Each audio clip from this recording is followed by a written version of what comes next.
another really good one. What if I stole Chris Hansen from you? Would you be angry? Yeah. You would just be a Chris Hansen And I would do sting operations for the police to help them.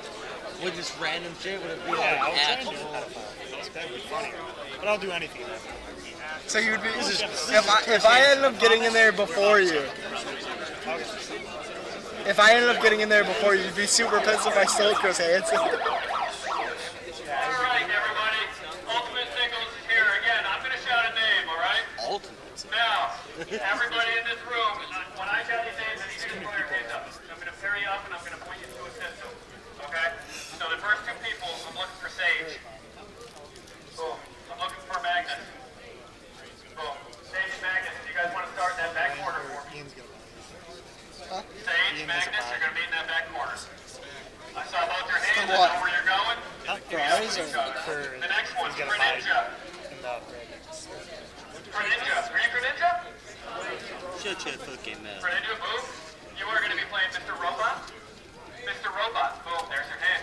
Hey, Are we back Mr. live? Robot will Yeah, in the those corner. ready? Get that back wall. Yeah. All right. This is not.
And finally, it looks like we're about to get into the action here. As we're getting ready to see the Yep, first match. finally getting to it.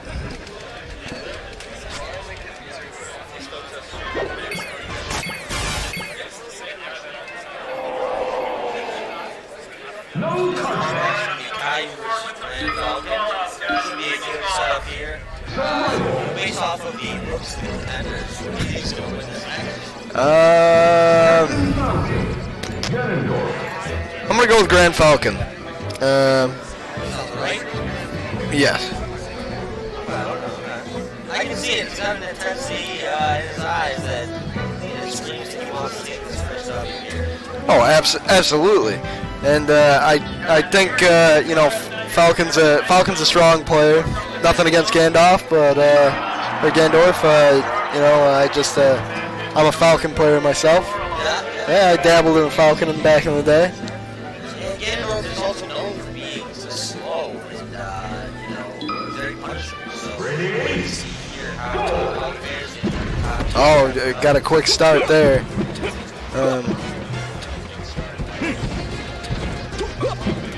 Very nice. Got a lot of defensive moves. It's just, they're keeping it in tight, close combat situation. Yeah, Falcon's really just laying it into him at this point. I think part of the strategy here for Gandorf is he's just got to keep moving. Yeah. He's doing a lot of his fast. Yeah. I like the edge guarding technique of guarding the edge when you can push your player off.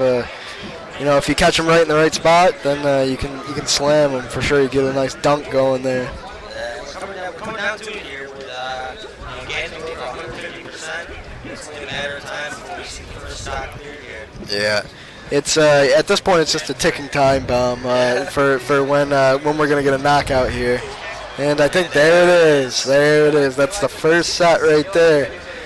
So we got 4-3 right now, and I think there's a solid chance that maybe. Ooh, that was a tricky one with the edge guard right there. You hate to see him lose the complete advantage there. He had a full stock lead because taking his percent. Now he's actually just getting punched really hard here. Yeah. 20% second stock. Do you think part of being live on stream is getting to him a little bit? Maybe getting under his skin, giving him a little nerves. Something that comes when you know you're being recorded that really affects your game. You may be feeling that here. That's definitely a possibility. But what we've seen so far, it looks like for the most part, he hasn't made many mistakes here. It's very, very solid play from both individuals. What? Yeah.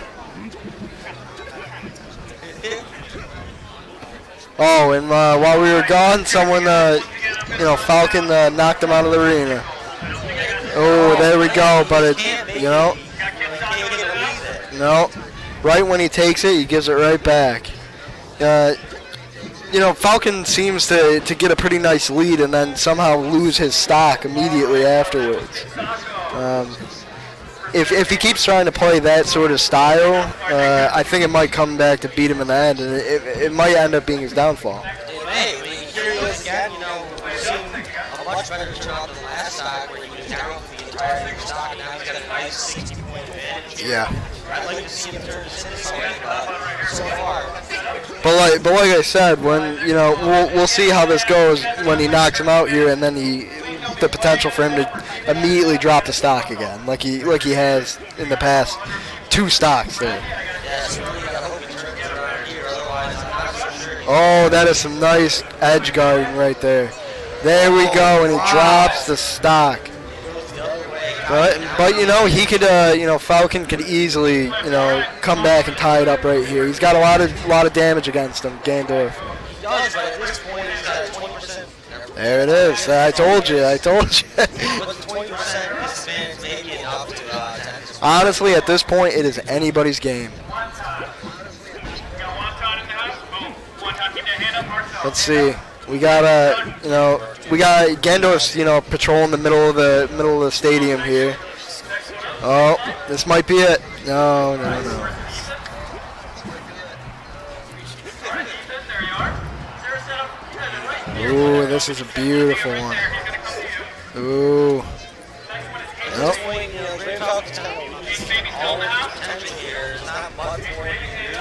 He's going to have to play on his toes and not take any more damage if he wants to. Okay, there's Yeah. all right, so maybe over here with Dell. Yeah, he's definitely got a lot of steam going for him, but ooh, that'll do it.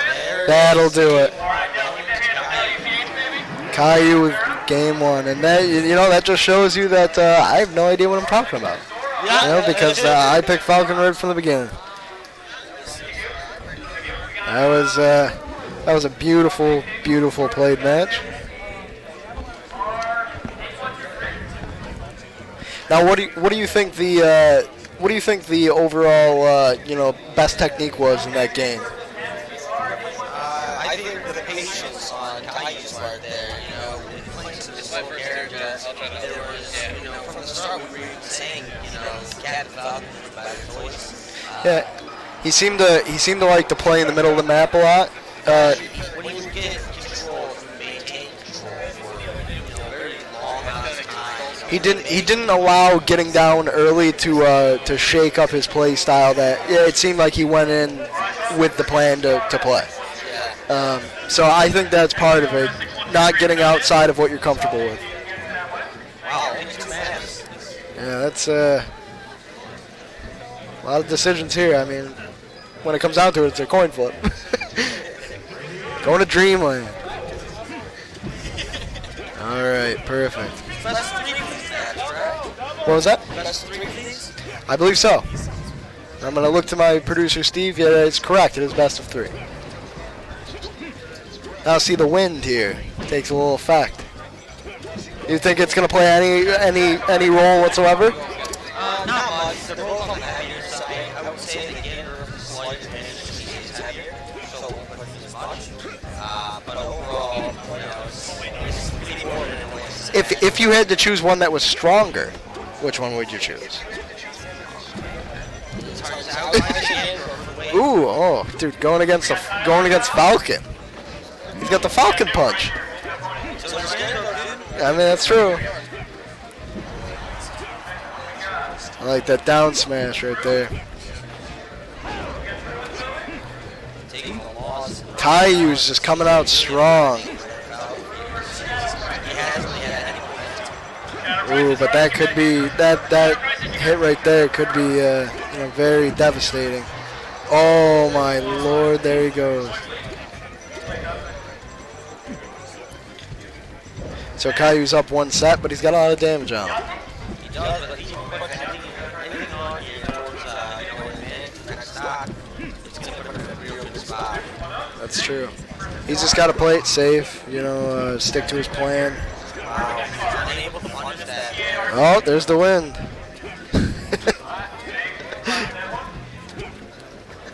All right, he's got to keep his distance and just keep trying to pile on little by little. Doesn't have to do anything fancy here. This is what he's hoping for here. 55% gap. Next stop here. Oh, yep, he's going for the edge guard. Can he get back? No, he cannot.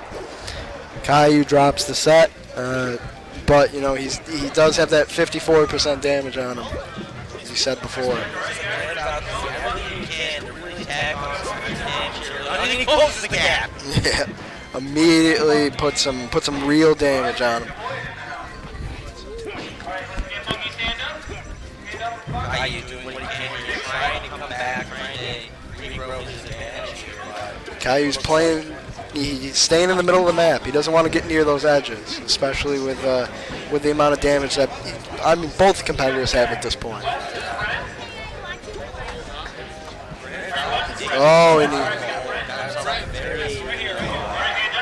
Oh, there he goes. Forward smash. Yeah. Yep, this could be it right there, and then they're tied up. Baby. Nope.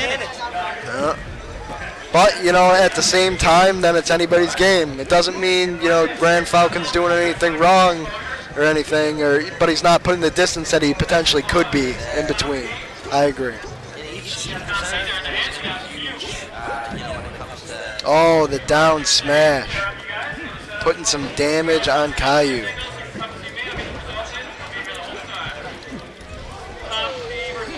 Oh, that was devastating. Yeah, so he's in a bad spot now. 45% of the previous stock here. It looks like he's doing some work. He might be able to tie it back up here again, but He's really just got to play on the defensive and just take his time. Try and pick him apart where he can and maybe get one good smash in to clear him off the board and even up the stock. There it is. There it is. 0-0, one stock left. This is for all the marbles. 4 minutes left for the last stock here. Man, I'm really excited to see how this closes out. If you had to put money right now, who are you going with? I still favor Caillou in this round. All right, I'll take Grand Falcon. I mean that's who I picked from the beginning, and I think, ooh, that was devastating. And I've come back to redeem myself, and Grand Falcon has taken the side of a real go-getter. And that seemed almost as if there was a pause there right before the end. Yeah. I think that the pause fucked up the lead. Maybe a little bit, but it's just one of those things that happens, and we just gotta, chug through and just take it for what it is. It's an even series, and this next one will decide it all. This is a competition bracket. You can tell here to go into game 3. Both players are really here. They're hoping for the win. Granted, they aren't the higher tier players. This is round 1. There's every other player in the bracket. So I would get this. I mean, Caillou and Grand Falcon are just great competitors. They know the game in and out. You can see that by the way that they play. Regardless of who wins here, I think they're definitely top tier players. Oh my God, the edge guard downward smash to take the giant lead by Grand Falcon.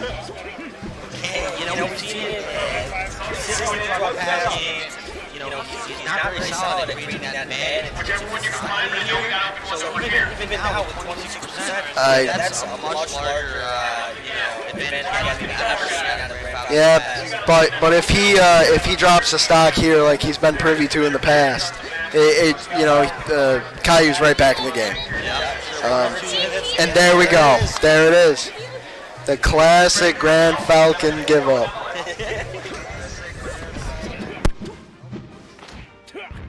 And technical difficulties over here.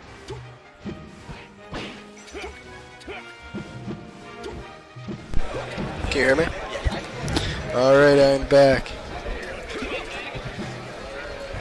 Just like that, the game is It's almost even. It is almost even. 2 hits from Gandorf is going to bring him right up to that 82%. Now, Gandorf's getting pushed over more towards the side now, which I think is going to be his downfall. He needs to play more towards the middle of the map like he's been playing. That's where he's done most of his damage, and then when the Grand Falcon's kind of weaning and has a lot of damage on him, he needs to push just like that. Just like that. No. Man, these guys are just going back and forth. It was anybody's. No clear victor here.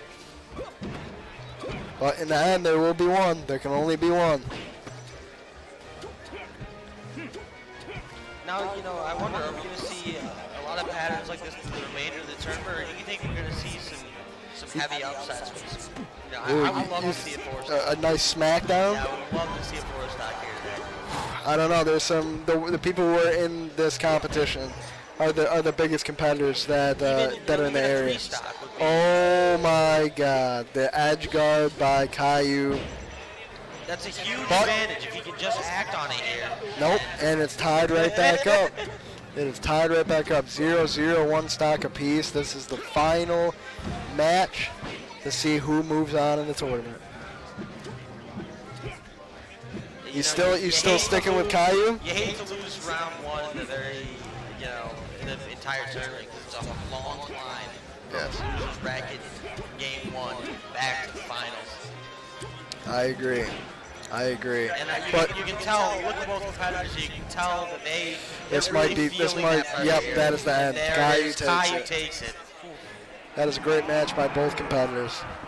Good luck on the climb there, Falcon.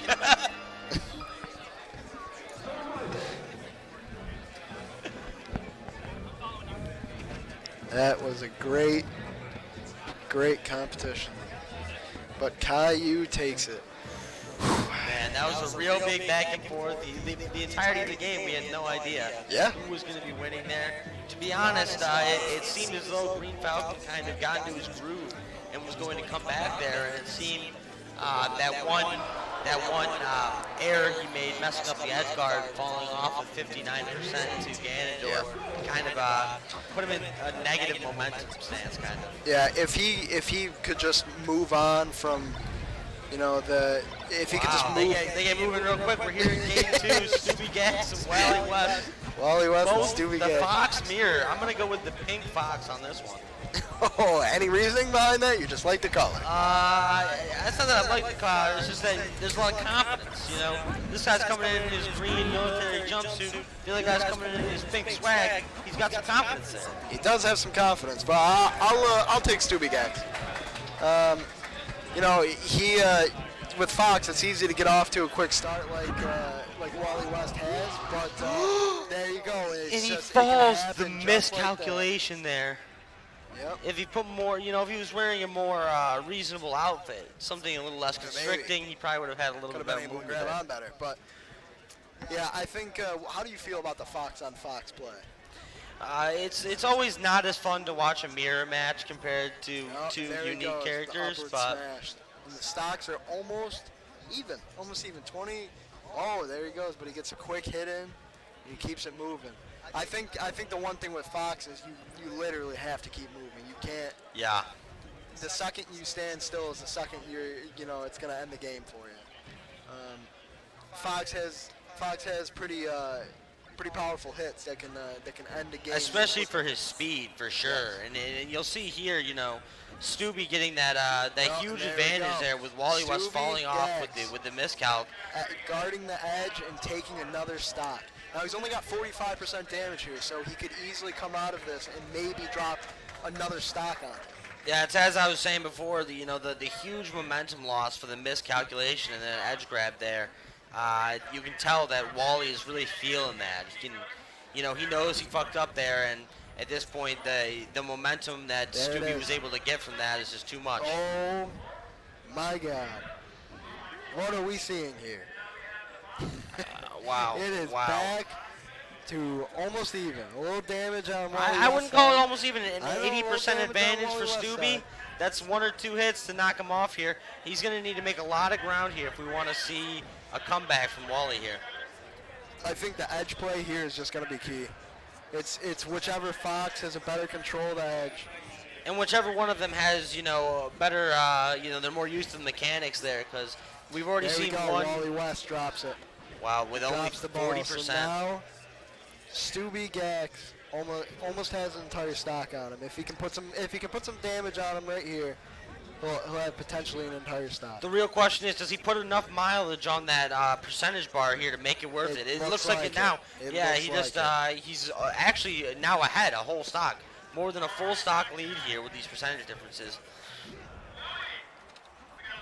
Wally's really going to need to play out of his mind here if we want to see him come back from this type of deficit.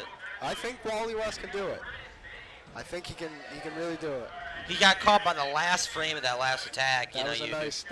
There we go. Now he's back into it. He's got a lot of damage. It's still on him, but 120%. That's a anything can happen. massive deficit. Anything can happen.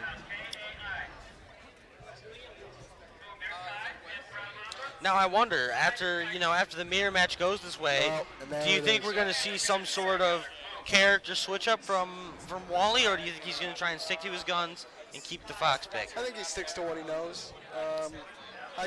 This could just be a classic first game feel out. Yeah. Just feeling out your opponent. So I wouldn't count him out by any means. He showed that he can come back, and almost take it in the end there. It looked like it was going to be a lot worse than it was, and it ended up being closer than we thought. Now, going into game 2 here, again, they're going to Dreamland. Apparently the wind is not as big of a factor as we had previously thought. I don't know.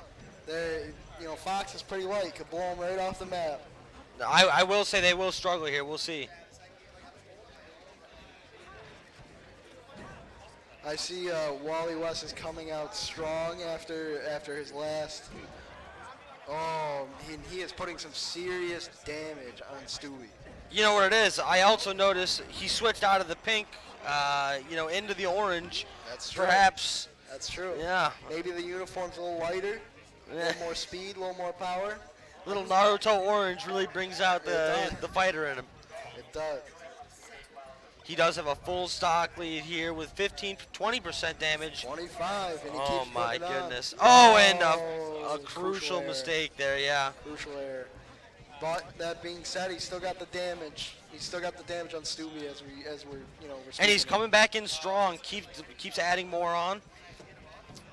He's just got to make sure he doesn't get into his own head, stay in his game, play the game, have Wally West come to him. Now you see this kind of deficit being built up here in the second stock. It really makes you think, how far ahead would Wally be if he did not miscalculate that side B there? I mean, we can always sit here and do what ifs, but I think the best thing that Wally can do at this point is just continue to play his heart out and try and get after it. Well, he is now down to stock. He does go down to 2. I agree, but 108%. That's a lot. That's a lot of damage. Oh, for sure, for sure. Gone in a heartbeat. It looked like he was, evading pretty well, kind of reducing the amount of damage he was taking. But now as he tried to get more aggressive for that stock, we now see a 2-stock lead, yeah. There it is. But still, a full 2-stock advantage here. He needs to play out of his mind, and he's the first one to take heat here. He can do it. He can do it. I know he can. I'm losing hope. I think Stubby is going to take it here. There it is, the down shine. Good game from both competitors. The down shine spike. I'm going to need a handshake on screen. Oof, the disrespect.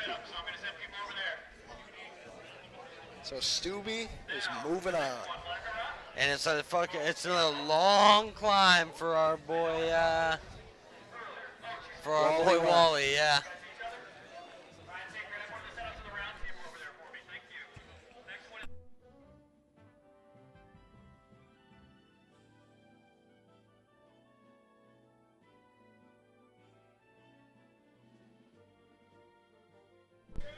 All right, so we are back after that contest. Now, what do you think the downfall of Wally was? I think it was the pink outfit choice, to be honest. It didn't work out for him round 1. He didn't stick to his guns, moved on to the orange outfit. It was too late. It was absolutely too late.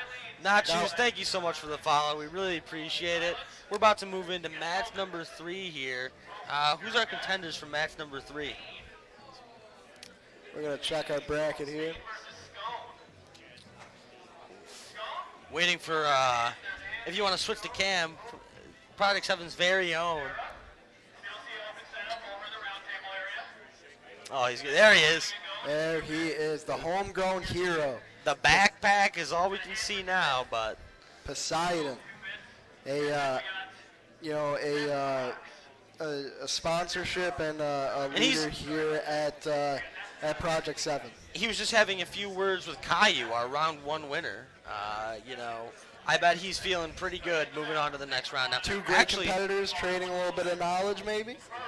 Well, is this what I think it is, actually? It looks like Project 7's very own Poseidon is actually playing in this round against Caillou.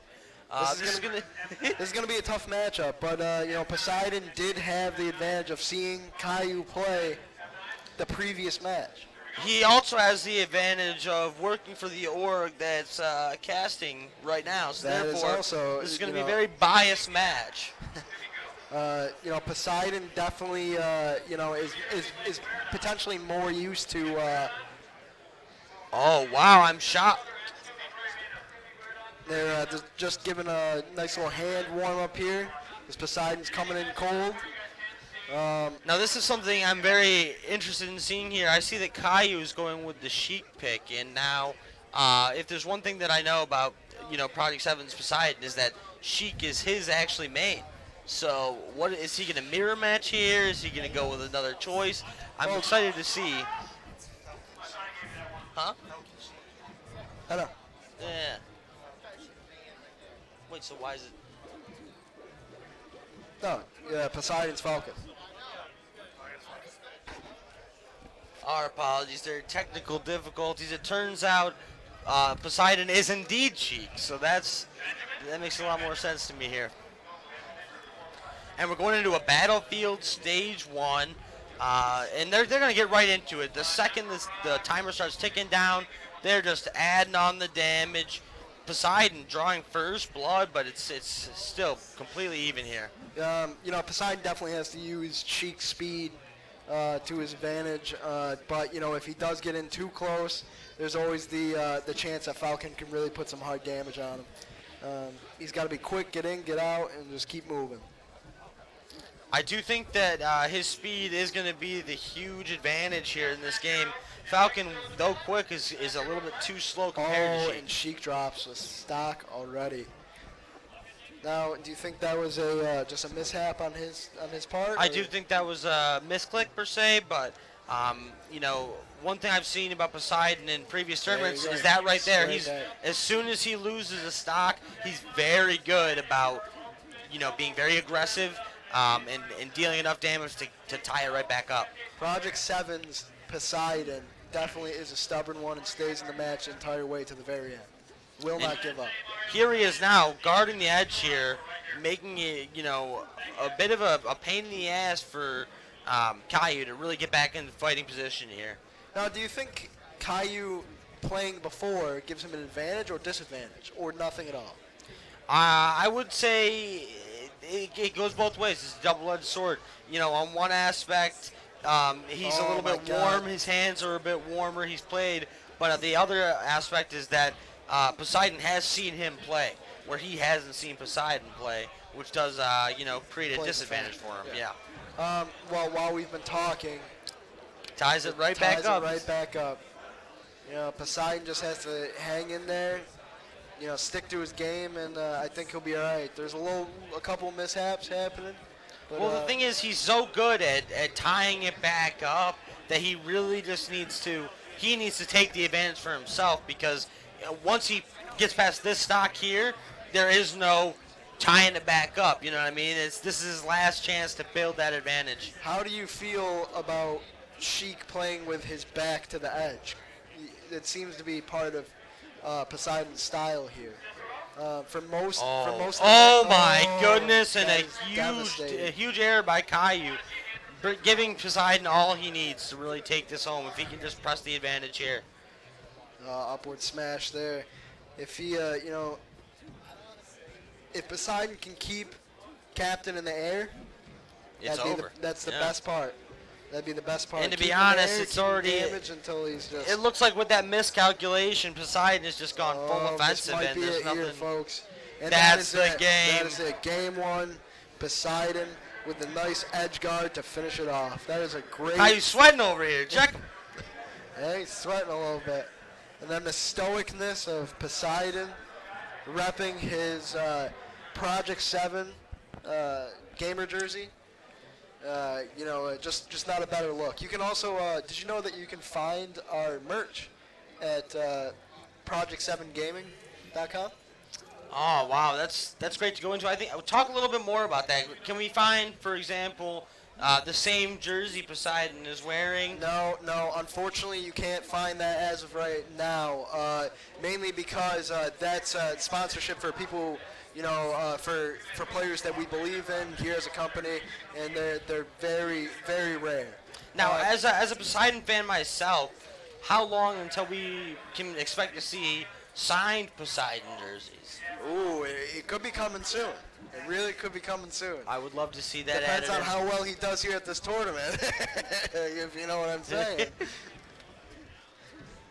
But, He's doing a beautiful job he's here. doing Up a full beautiful stock. job. And he's guarding. Up 2 stocks. With only 29% damage. Oh my gosh, he's fully in his head. Yeah. You know, it's been a long day for everyone involved, so that might have a little bit to do with it. You know, we've been here for 5+ hours now. The tournament's only been going on for 30 minutes. That is also true. But Poseidon is just playing this the best that he possibly could. It's as if he's toying with Caillou. He takes a close game 1 and then really just lays it on game 2. He made him think there was still a chance, and then Exactly. he's been really running away with it. And there we go. Up 13%, 3-1. yeah. And Poseidon is just playing that edge to perfection. Like I said, if Sheik Poseidon can keep Captain up in the air and lay on some more damage here, and not let him get on the ground where he can really start to lay some punches in, I think that's the best bet here. But obviously Poseidon doesn't need me to tell you how it's done. With this type of gameplay we're seeing here, honestly, it's that's nothing it. we wouldn't expect to see That is the game. from Project 7 Zone. Poseidon takes a 2-0 to move on in the winner's bracket. Hey, give us a flip around, Poseidon. Give us a flip. Let's see that jersey. Give us a flip. Give us a twirl. Project 7. There it is, There boys. it is. That's for the fans at home. Yeah, I've been making kids since day 1, so I've been. So that was a super hype round for me. How did you feel about it? What was that? All right, yeah. So we're gonna have another match coming up here very soon. But that last match, that's a match that gets your blood boiling a little bit. If you're Caillou, to drop the second game like that when you played such a good first match, it's a little devastating. Do you think this gets into his head when he moves on in the losers bracket to try and make his way back? No, I know that Poseidon's pretty well known around these parts. He goes to all these tournaments, so I think there was kind of an expectation here that playing him early on is going to be a rough situation. So really, Caillou's just going to hope to climb through the losers bracket.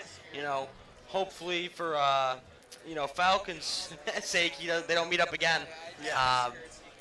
And I guess we'll just wait to see how he does. No, I agree. I'm completely with you. So as we move on here, we have Chris in good old shoes.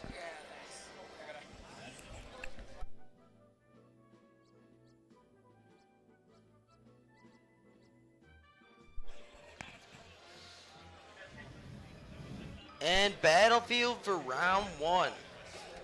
Oh, and we have another Fox versus Fox. Another mirror match. Now, is this just for a warm-up, or what's... And we're moving on. Alrighty. Not sure what happened there, but we get right into it here. All right, Chris is coming out, and who do you got in this one? Just by looking at the competitors, who do you think's going to take Chris. this home? Chris? Just because his name is Chris, I think there's a lot of confidence there.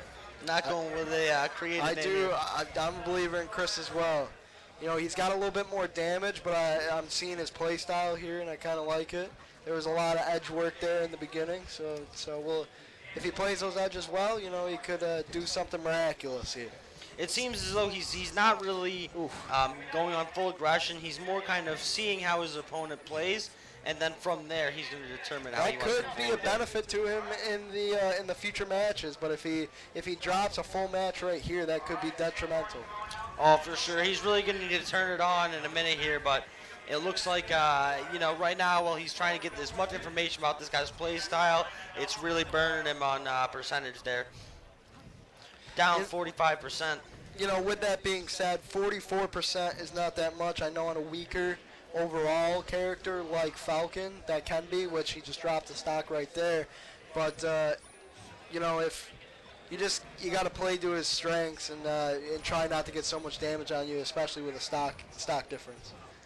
Well, here we see he's doing a great job punishing. He may be able to actually, and there it does. He ties it right back up. To be honest with you, I haven't seen edge guarding like that since last game with Poseidon. Yeah, since we saw his Product 7's own Poseidon. It is, it's my favorite portion of the game. Someone who knows how to guard a nice edge. I think that's the deciding factor in most matches. For sure. Now, what's your thoughts on this map here that they're playing on? It's a classic. Do you think the lights play any factor into their potentially a disturbance in their vision? No. So I think that definitely in the more modern versions of the game, you do run into a lot of distractions in the background of the map, but I do think that there's so little going on in the background here. You still do kind of see a very very nice galaxy kind of backdrop, but it's not too cluttered. It's not too. Yeah, exactly. I agree. And this could be it right here, and that is it. Chris is going to take it 2 stocks up, but with 140 damage on. Either way, we did call Chris, so I guess you can just, if you're taking bets on the matches, come to the booth because we got the lowdown on who's taking the W's. We got the lowdown. We've been pretty good at picking who's going to pull it out here in that. And we're deciding solely based off names, so it's a gift. Yep. So we come right in, and Chris seems to be moving pretty quickly here. Yeah, he's taking his momentum from the last game. He's still riding it out. That's one of the benefits of these Smash matches is the downtime between matches is so short that there's not enough time for them to cool down and lose their momentum. He takes almost a full stock right off the bat. Only 3%. I think you were correct in the last game where he said he was biding his time, figuring out his play style, and planning on how he was going to move forward. And I think, as you can see here, the edge play by Chris is just immaculate. He's up 2 stocks. Yeah, once he figured out, what Daga was doing, his read really was just detrimental because now he doesn't know what to do. He's only been able to put 33% on the board so far. Meanwhile, he's down 90% in his 3rd stock. Once Chris gets you over on the edge, it's almost there. That was actually a miscalc. He should have held that edge there. Something went wrong. I don't know if he's got sweaty gamer hands or what, but he dropped the ledge there. It happens. And there it is, the first 4 stock of the tournament. I was hoping I would see it here today. And there it is. I was hoping that we wouldn't see it because that is a hard pill to swallow. You hate to see it, but sometimes it just happens. My heart does go out to Daga. I do hope, for the remainder of the tournament, he has some better luck in that loser bracket because taking a 4 stock this early on is really hard to, to come back from mentally. After a 4 stock like that. After a 4 stock, do you think that that makes Chris the favorite in the competition, or do you think the fan favorite Poseidon? I still think Poseidon is still showing a lot of potential and hope, but before we move on to the next round here, I think it's time we take a quick message from our commercial sponsor. Some say knowledge is power, and with power comes expectation. Expect a nice house. Expect fancy cars. Expect luxury. But here at Project 7, we don't expect anything of you except for your Twitch Prime, which costs you nothing. Twitch Prime, it's time to come home. In a society driven by technology, it's easy to get caught up in the crowd. The world demands so much of you, but sometimes you need to disconnect and find what makes you happy. Enjoy life. Follow your dream. Take that vacation. But here at Project 7, the only thing we ask of you is for your Twitch Prime, which costs you nothing. In the end, the road leads back to us. Twitch Prime. It's time to come home. And we're coming back here after that commercial break. Going into the next round here, looks like we're doing Chris again versus Good Shoes. Who is that? Oh, Goodle Shoes, sorry. Goodle. Yeah, versus Chris. All right, that is a good one. You know, Chris, do you think having the mental advantage of coming off of 4 stock is going to play anything into Chris's further success, or do you think that he's going to get cocky about his previous success and maybe it'll cost him? The sole determinant on that is going to be how fast we start this next game. If we put too much downtime between when Chris had his 4 stock and the start of the next match, that momentum's going to fizzle away and he's going to get a little cold. I would like to see him kind of carry on that momentum because that was some, very impressive gameplay there. But unfortunately, as the seconds tick by, I do think we're going to start to see a cold at Chris coming into the start of the first round. I agree. There is a little bit of delay here, and I do think that's going to play in a factor into potentially making the 4 stock more of a negative than a positive. He'll still have the confidence and over-cockiness from having a 4 stock. But the cold hands. But the cold hands and the momentum not carrying over, I think, is only going to be negatives at this point. We take a look over here at this controller. It's got Band-Aids on it. Really, that's the only thing holding that one together. So can we get a camera switch to see if we can get a shot of that in the chair there? Then we cannot. Alrighty. Well, it is a controller held together solely by Band-Aids. I wouldn't be shocked if we would see a malfunction in controls caused by the controller falling apart. Now, here's another thing. Did he take the controller apart himself and modify it? Ooh, that's a wonderful question. And at that point, we're coming into is the modifications he made regulation, or are we starting to see some sort of illegal additions? Well, here at Project 7, we don't care. We do not care. Unless it's against our boy Poseidon, and then we got some shit to say. Then you'll be hearing from us. But at this point, modify away until you are caught or play against Poseidon, and then we will tear you apart. All right. So we have some competitors sitting down here. All right, we're about to We got our boy Chris here. back here, and Goodle Shoes. Goodle Shoes. Goodle? Goodle. The rock, paper, scissors here. The intensity is already there just on the rock, paper, scissors match. Now, what is the rock, paper, scissors match for? Who picks first map? I think it's first band. First map. First band. There's a certain number of maps, and the wins is first band. Gotcha. Wow, Goodle Shoes taking a fucking shit ton of damage on Chris here. You see, taking 75 so early, I don't know if Chris is going to have the ability to learn as much. Chris did this exact same thing in the previous match. He did, but I did feel like he took a lot more damage quicker this time around, and if he continues to take, those types of bursts, he's not going to have the time he had last time. I think that's more on his opponent than him. You hate to see it. He just misses the ledge drop there. Of stock with only 84% damage on Shoes here. Oh, he got him. He ties it right back up. I think we got a strong competitor here in Chris. I do as well. I think especially with the Peach pick being Peach being a bit floaty, we may see some early outs by him. Oh wow. My God! Now is this the 4 stock going to his head? This could be the 4 stock going to his head here. He's given up too much too early on.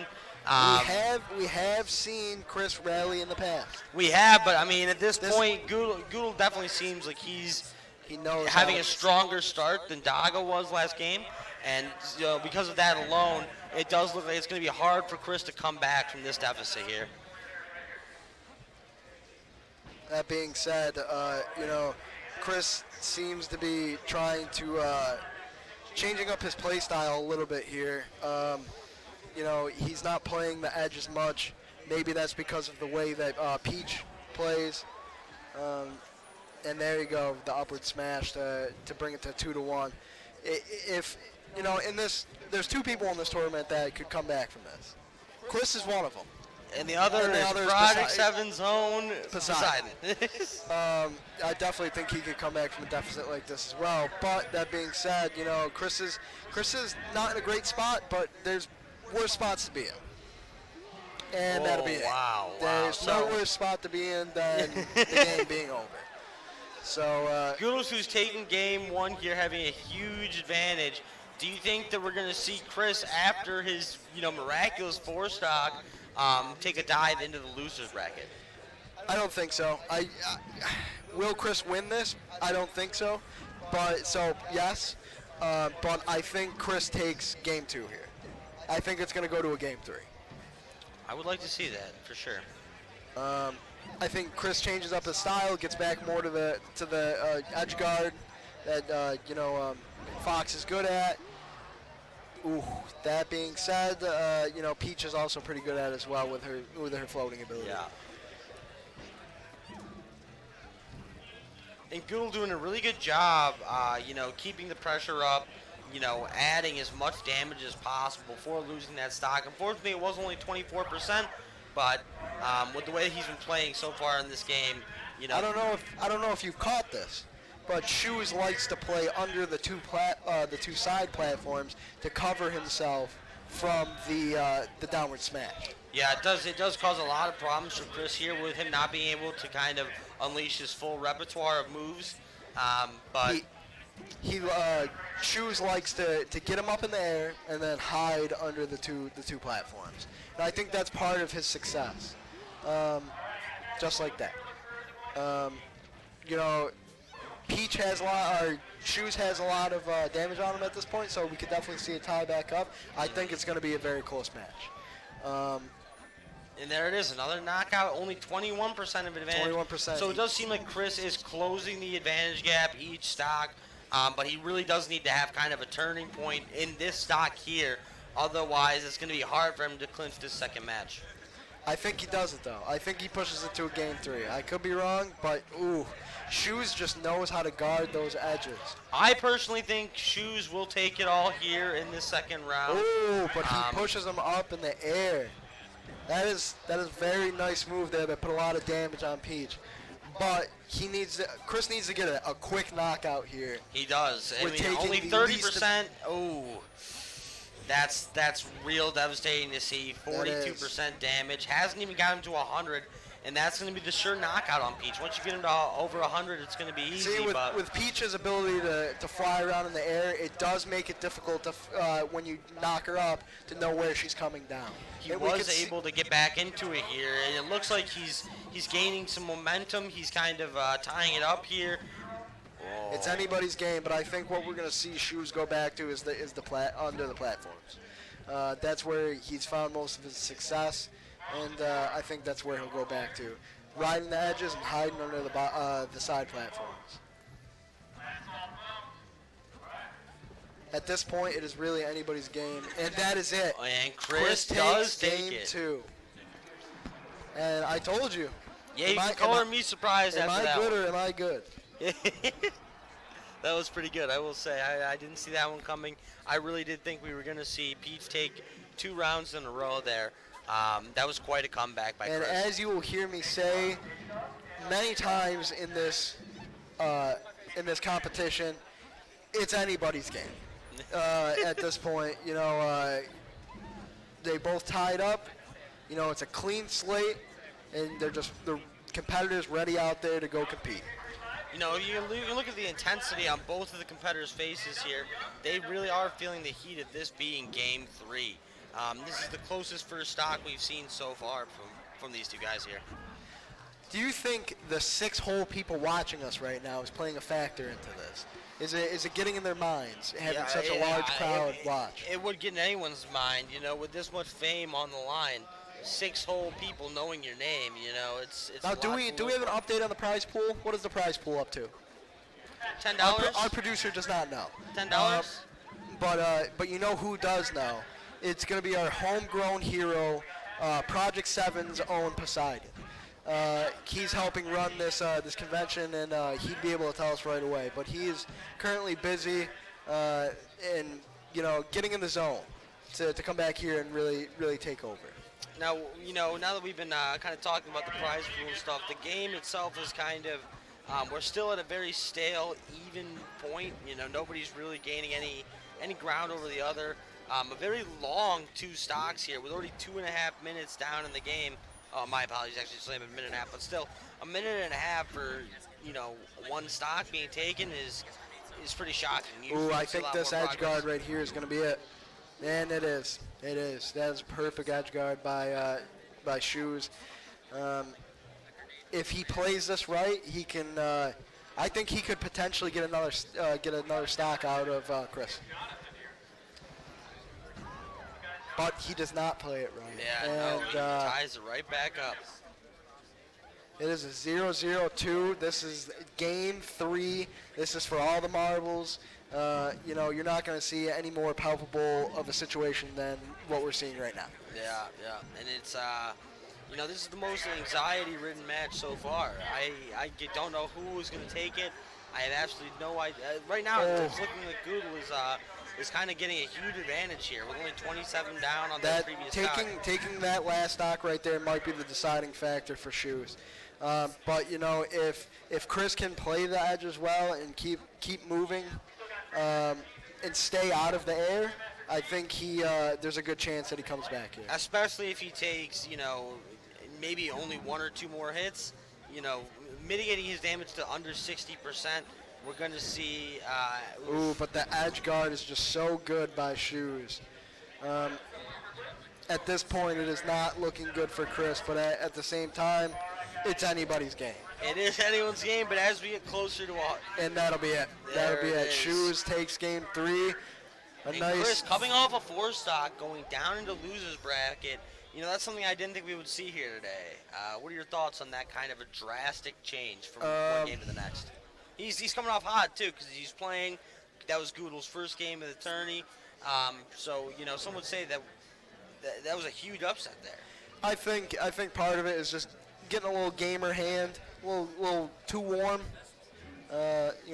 Especially in such a high, stake situation where you're up on a 4 stock, it can get to your head, it can get the blood rushing a little too fast. Oh no, it looks like it is another match that we've seen before. It's going to be Caillou back in it again with Wally West. Caillou was a fan fave back when he was still in the main, the main tier here, the winners bracket, as you will.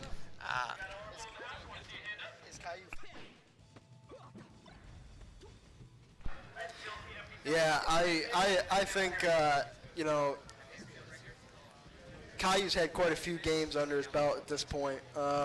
I think that definitely plays a factor in. He's he's a little warmer than everybody else, but that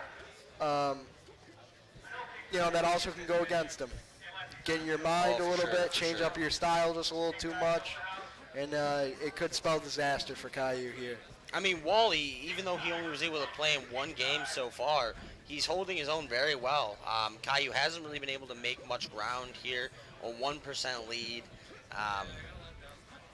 Now it's not a lead anymore. It's actually he's down. Yeah, I know. Caillou does like to play the middle of the map. We've seen that in the previous. That was a nice little grapple combo there. Caillou likes to play in the middle of the map, especially against faster players like Fox. Now you see, as we tick down these games, I was just saying previously that, a minute and a half for 1 stock's insane. Here we are, a minute and a half. They both haven't even lost a stock. Now they finally have, but these games are kind of going longer and longer as we kind of progress toward the finals here. Against a smaller, weaker opponent like Fox, though, 50 plus damage difference can be the decider in a game. Oh, for sure. It's really going to come down to Fox's speed and precision here. If he's able to get in, get out, deliver about 20% damage and pop out without taking any damage himself, he's really going to be able to come back. As we see here, look, and he takes the advantage again. The speed is really, I believe, going to be the deciding factor here. Speed and technique of each player, but Caillou plays the edge so well and uses that to gain the edge and take the stock. So we are now watching Caillou holding on for dear life with 145% damage. He really wants to try and create an advantage here, but Wally West is really, staying aggressive, making it so there's not much he can do, but it looks like he did fuck up there a little bit, and now he's down 65. Oh my God, he's down a full stock. That's two whole stock lead there for Caillou. Two whole stock lead. It's at this point in the game that we're really starting to see how warm Caillou really is compared to Wally West. He did drop that stock right there, but I think he was tapped out at like 150% damage. That's, it's his time. Yeah. It's his time. Yeah. Although 150%, that is a tankier character for sure. You see guys like Fox out here, like Peach, like Sheik, getting capped out at 100. You see someone go to 150. That's basically every 2 stocks is worth 3 stocks for anyone else. That is also true. But like I said, Caillou's playing the middle of the map right now. He's grabbing him there, dealing as much damage, pushing him outside, and guarding the edge to finish it off. Round 1 for Caillou. I do think Caillou is going to be the favorite in this match here, and I do expect to see, from what we've seen here so far, for him to climb at least pretty high in the losers bracket, if not for us to be seeing Caillou again in the finals round. I agree. Caillou's definitely come out to compete after his round 1 loss. So I think what you're going to see here is a lot of the same from Caillou, but I think if Wally's going to see any success in this match, he's going to have to change up his style a little bit. For sure. He's, the real question is how much of a, learning did he get from last round? Was it more focused on trying to get the damage up, or did he figure out how Caillou is playing? Because if he hasn't made, any leaps and bounds of understanding the mind of Caillou, he's not going to get anywhere in this second round. That's true. Caillou could also try and confuse him and change it up slightly as well, but that could spell disaster if he changes too much and, exactly. and lose gets control. away from his winning style. Ooh. So far, it does seem like Wally did learn a thing or two. Oh wow! That was a terrible mistake. Yeah. But Wally West could definitely take this back and drop Caillou pretty like he did right there. And now it's anybody's game. But yes, Caillou. I'm going to take Wally for this one. I as well am feeling strong about Wally in round 2, especially after he was able to just come back off losing that first stock. He was favorable in stock 1, and with the comeback as well as taking the advantage here, it does look like he is very strong on this map here. I'm actually going to switch back here. I'm going to go with Caillou, and I'll tell you why. I'm going to tell you why. Because in the beginning of the match, he was playing up on the platforms. And now he's playing more in the center of the map again.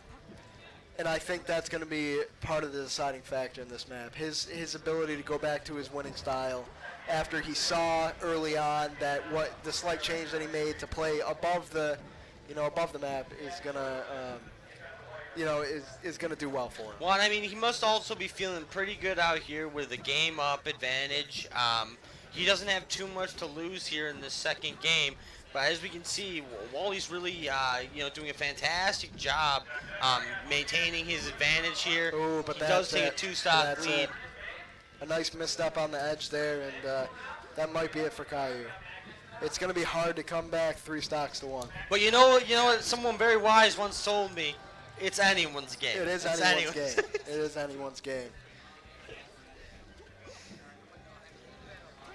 He drops the stock there 2 to 1. That's not bad. It's not good, but it's not bad. At this point, 50% advantage. Wally's going to need to do all the wrong things. If he can hammer down a power play here, get some big damage on, and knock him out in a hit or At two. this level of competition, I don't see that happening. Wally literally needs to make every mistake possible to give away this game right now. Okay, yeah, I can kind of agree with you there, but I think I think anything can happen. It's anyone's game. It's anyone's game. It's anyone's game. We just we do need Caillou to step it up here, and he seems like he is, If he can come back and miraculously take this game, I would put that up there as one of the upsets of the tournament. Oh, they're playing super conservatively. Oh, this is not looking good for Caillou. Well, Wally's really feeling the sweat. There it is. He goes into game 3. West. We've been seeing a lot more game 3s than I was expecting to see, to be honest with you, especially this early on in the tournament. I expected to see a lot of, Smackdowns? Well, not even smackdowns, just like, even though they'd be close, I expected to see people winning the first round, maintaining the momentum, and keeping it up and taking 2 rounds in a row. We've only seen it, I think, 1 time so far. That's true. I agree to a certain extent, but at this tournament with these people, it's the competition's stiff, and I think part of it's going to be luck, part of it's going to be skill. There's going to be a lot of things that go into who comes out on top here. Well, we're going into round 3 with Pokemon Stadium being the final choice. This is a map that's gotten a lot of criticism in the past about how much the outside stuff that happens to it factors the end of the gameplay here. In a few words, what are your thoughts on what we're going to kind of see from the map changing and the effects we're going to see on these competitors? I think Pokemon Stadium is a pretty basic map. The fact that there's not the third platform in the middle, the higher platform, I think might actually make a difference in this match, and I think it's going to work against Wally. You think so? Yeah, because he's not going to have as many places to fly around.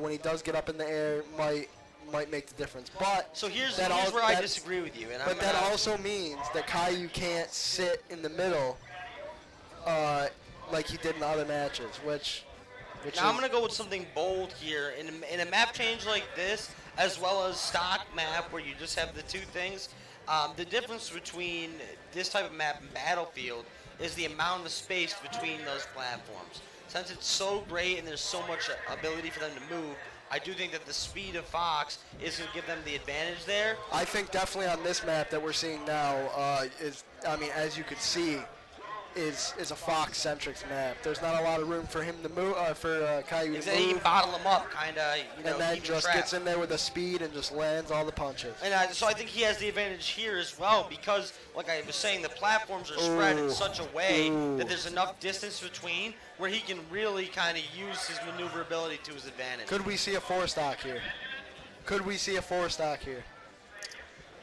It's a hard pill to swallow when we're saying at the beginning of this matchup that we're taking Caillou to go all the way, to the finals. That's and now, true. Wally coming in with an upset here. The 4-stock is upsetting. The 4-stock's gone, but he's still up 3 stocks. Yeah. He's sitting pretty. With a 50% advantage. Caillou's just holding on for dear life at this point. He is just playing it. Ooh, at this point, it doesn't even look like it's possible for him to win. It's more of, all right, well, do I keep my pride and win with 1 stock remaining, or do I get shit on with a 3-stock? Yeah, no, I agree. But with these competitors, you never give up. You never give up until the final bell is rung. Oh, for sure. The heart is always there with all these guys. 150% damage there. It is going to be almost impossible to come back. Wow, and he had him in a little cheap spot there where he couldn't really get close, couldn't do any damage, and if he got too testy, he was going to take a hit. Oh, 174 and there it is, damage. 3-stock, do it Wally taking Caillou in 3 games. Wally West takes it and moves on. You know, that was a shocking matchup for me personally because the SmackDown in round 1 made it look like amateur hour from Wally. You know, it looked like Caillou was really going to take the whole thing, and then we saw sort of an awakening in Wally there. I agree. He definitely played better than this time, than his previous time. But we are going to go to a quick commercial break here. We will see you guys in just momentarily. Some say knowledge is power, and with power comes expectation. Expect a nice house. Expect fancy cars. Expect luxury. But here at Project 7, we don't expect anything of you except for your Twitch Prime, which costs you nothing. Twitch Prime, it's time to come home.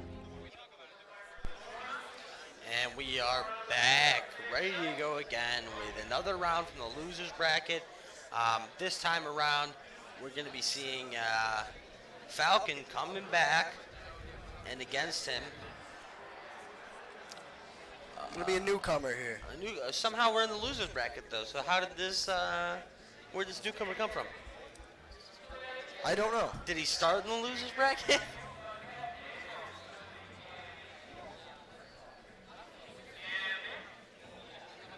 It is Grand Falcon versus, I believe, Cowdog here.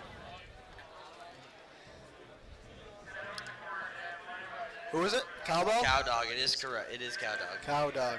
This is the first time we're seeing Cowdog. I don't know how he ended up in the losers bracket. Perhaps. Well, you know, when you don't pay the entrance fee, you start out in the... That's true. All right, so...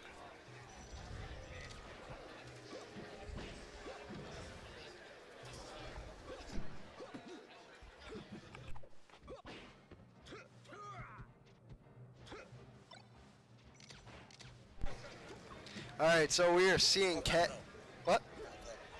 So we are seeing Captain Falcon versus Falco here, with Cowbell being Falco. It seems like Falco's really just putting a hurting on Grand Falcon right now. With what we've seen previously with Grand Falcon, you know, he can definitely contend, but he's got to hang in there. But Falco goes down already with one stock. But, you know, Grand Falcon has a ton of damage on him. There it then is. He can't hold on. Now, Falco's probably definitely got the speed on him, correct? Falco does have the speed advantage here, but the power advantage is going to go with Captain Falcon. As you're seeing, each punch is doing, you know, 7-8% damage, where with Falco, you're only going to see 3 to 4. Yeah. Now, it seems like Falcon is putting a lot of bit of distance between them right now.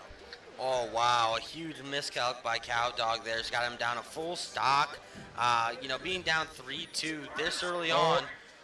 Oh, wow. And he messes it up as well, bringing it down. That is rough, and it is anybody's game at this point.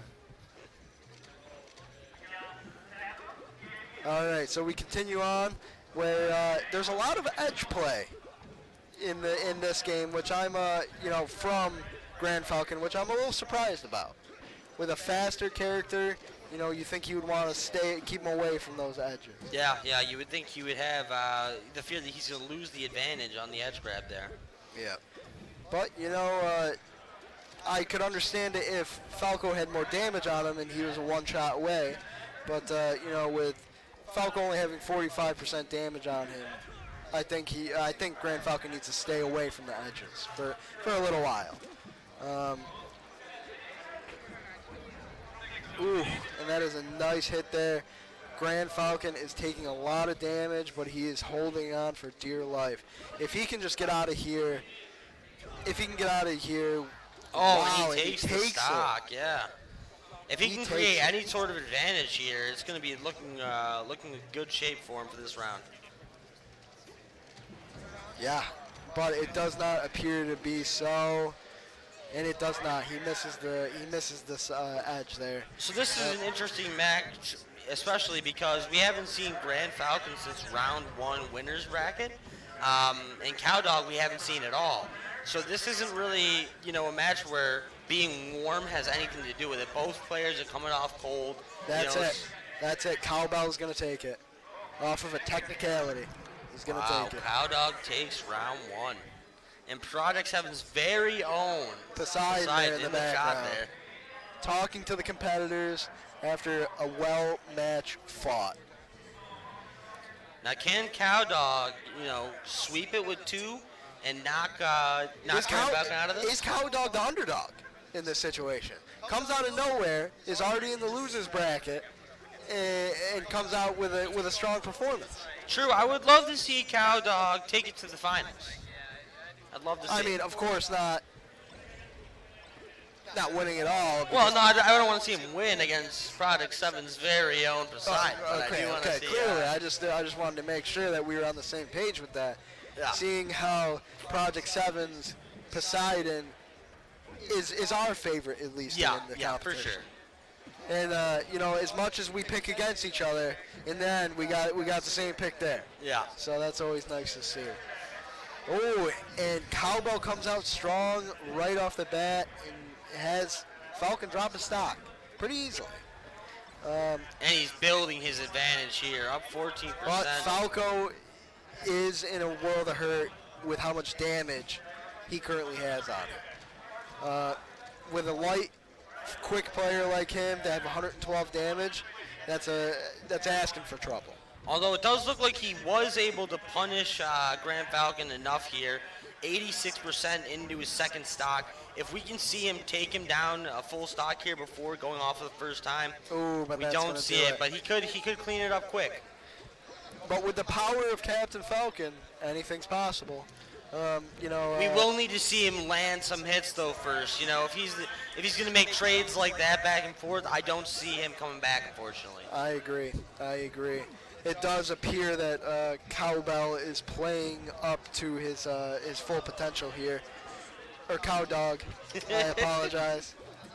He's playing up to his potential here, but we need to see some better edge action from Cowdog if he's going to keep his lead.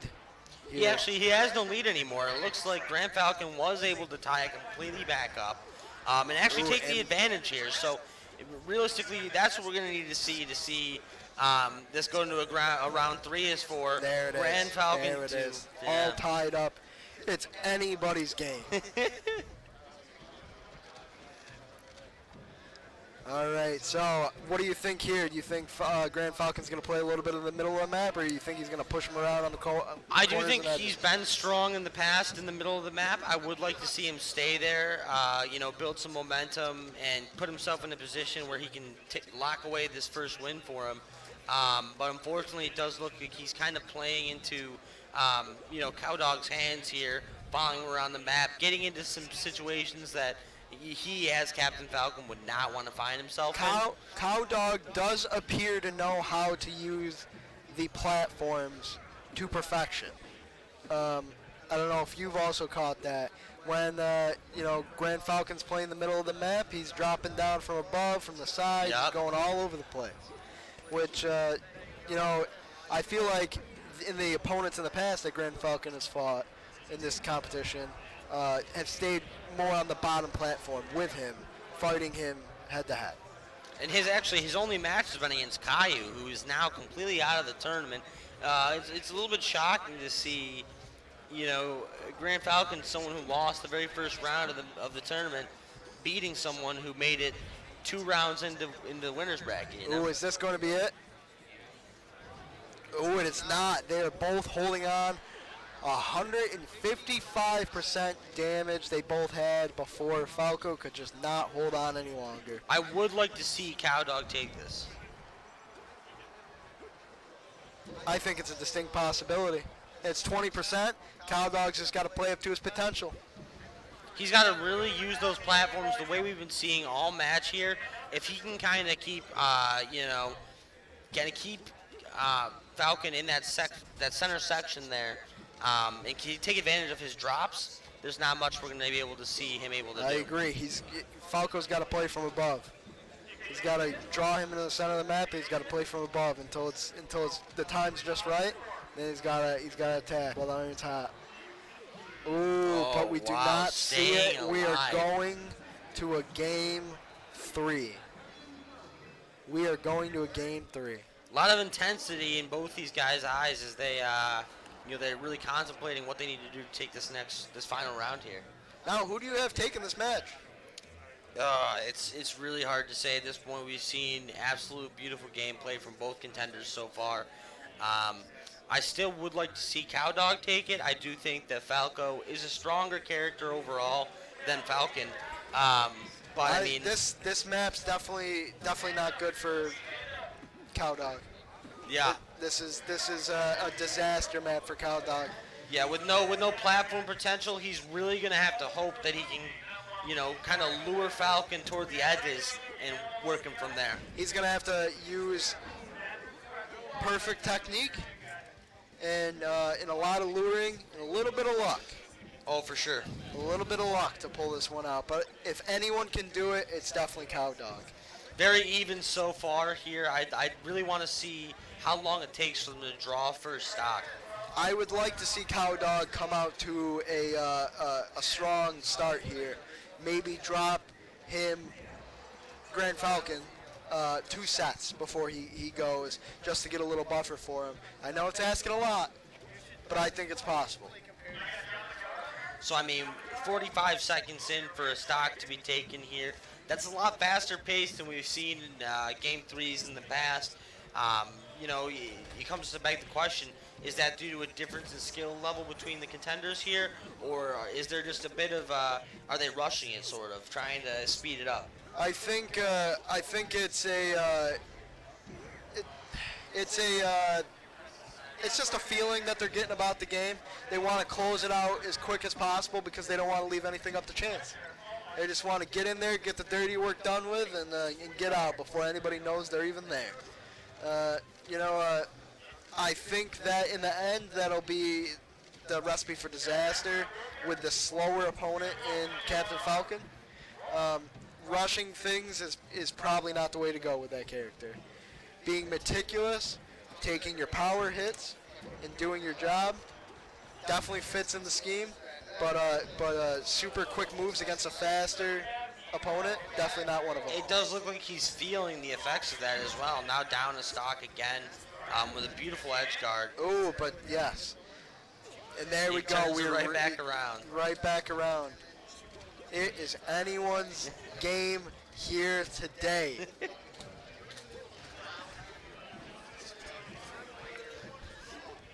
Now, I honestly believe the number one determining factor of this map, or of this game, is the map. If if Cowdog does pull this out, I think a lot of it is going to be because of the map style. Really, I think personally that this is a more Captain Falcon strong map.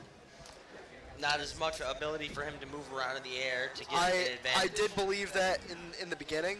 Oh, that is detrimental right there. The fact to drop a stock like that on really just not grabbing an edge is a tough pill to swallow. But if he can get Grand Falcon knocked out here quick, he can get right back in the game. He went with a really aggressive approach to start. Oh, and that'll do help. it. Yeah. There's only 36%.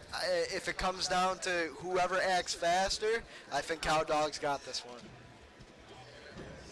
We do need to see some sort of momentum switch here, though. If he doesn't turn it around within the next few seconds, the amount of damage done to him is going to be too much. That was a beautiful move to push him off the edge there and potentially get a misstep from Grand Falcon, which just didn't happen.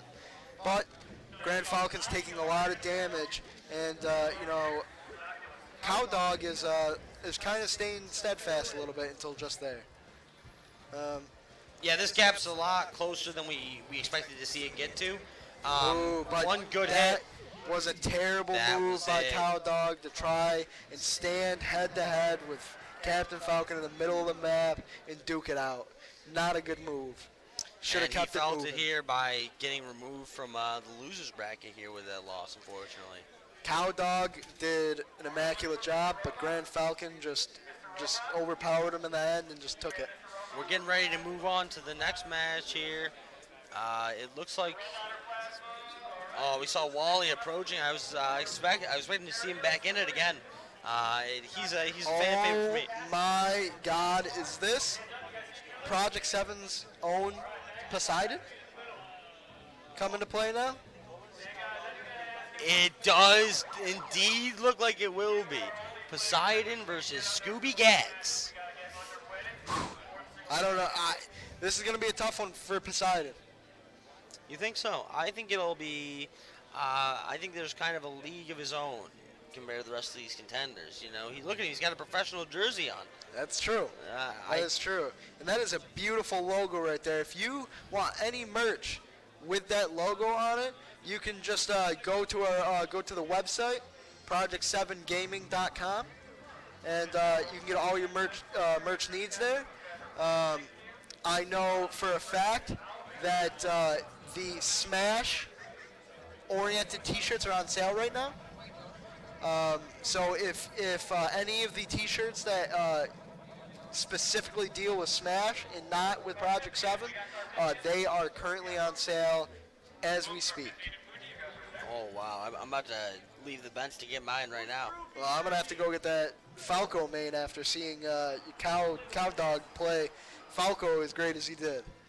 And we're going into a Battlefield round 1. Poseidon bringing back out that Sheik again. Always good for us to see here. This is just a clash of the Oh titans. my goodness, Poseidon losing his stock already so early on here. It is hard for him as he is playing against the Fox, which does counter Sheik.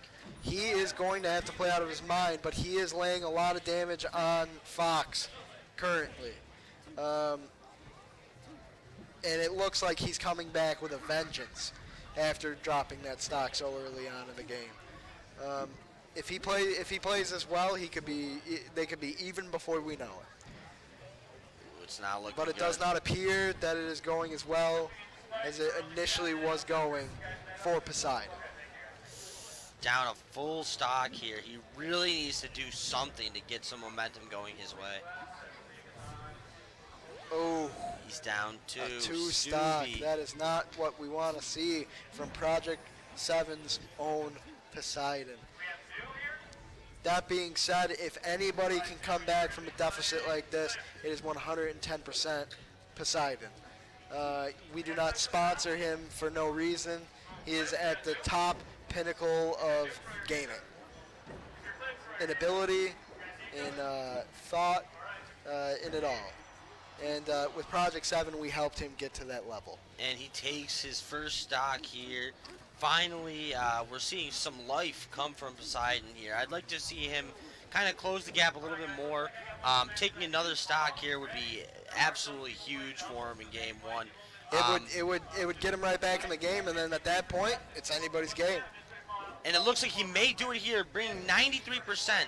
Boo, but Fox is pushing him to the outside. They're both at 93. Could be tough, and it does. He does drop that. You know, this could just be a miscue for Poseidon right off the bat, just getting his feet underneath him after running around with an event all day. You know, and he could get right back into it, and he could win Game 2, Game 3, and finish her out. Well, yeah, for all we know, you know, these Game 1s seem to be more of a learning experience for the contenders than an actual match. More of them trying to figuring out the play styles and stuff like that. So definitely can't count Poseidon out just yet, even though You it is can never looking count rough. Poseidon out. Get that right out of your mind right off the bat if that's what you're thinking. Game 1 does go to Stubby, but let's see, you know, in Game 2, did Poseidon learn enough here to be able to come back and take the W? I think he may have. If you see the look in his eyes right now, that is that is the look of a man possessed. And what goes with possessed? Poseidon. Boom, he's gonna take it. Take these next 2 games. Oh, wow, a Right beautiful off the punish. bat, what did I tell you? Poseidon is possessed. Now, if it comes to a fist fight here, who do you got? An actual fist fight? Actual fist fight between Fox and Sheik. Oh, wow. I would say Chic. I Only agree. because she's wearing those Ooh, stiletto this high is not heels, looking dude. good. That is And, a great edge guard by Stubby. You have to give them the props where they are. And, You could do any, at the could same any other time. player in this tournament make that move that he just did? At the same time, though he was able to pull that off, all that did was bring him back to being down by 1. So we're still seeing it didn't affect Poseidon's momentum at all. Oh my God! Wow, As I talked about absolutely the perfect beautiful. edge guard, here comes Poseidon. Showing me that Stubby's not the only one that can play that technique. And he wants us to know here in round 2, dealing this much damage, keeping this much of an advantage. He wants us to see that game 1 was truly a learning experience, and that this is where he's going to shine after he figures out that play style. Poseidon is thinking that one match is just going to be an asterisk on his cakewalk to the championship.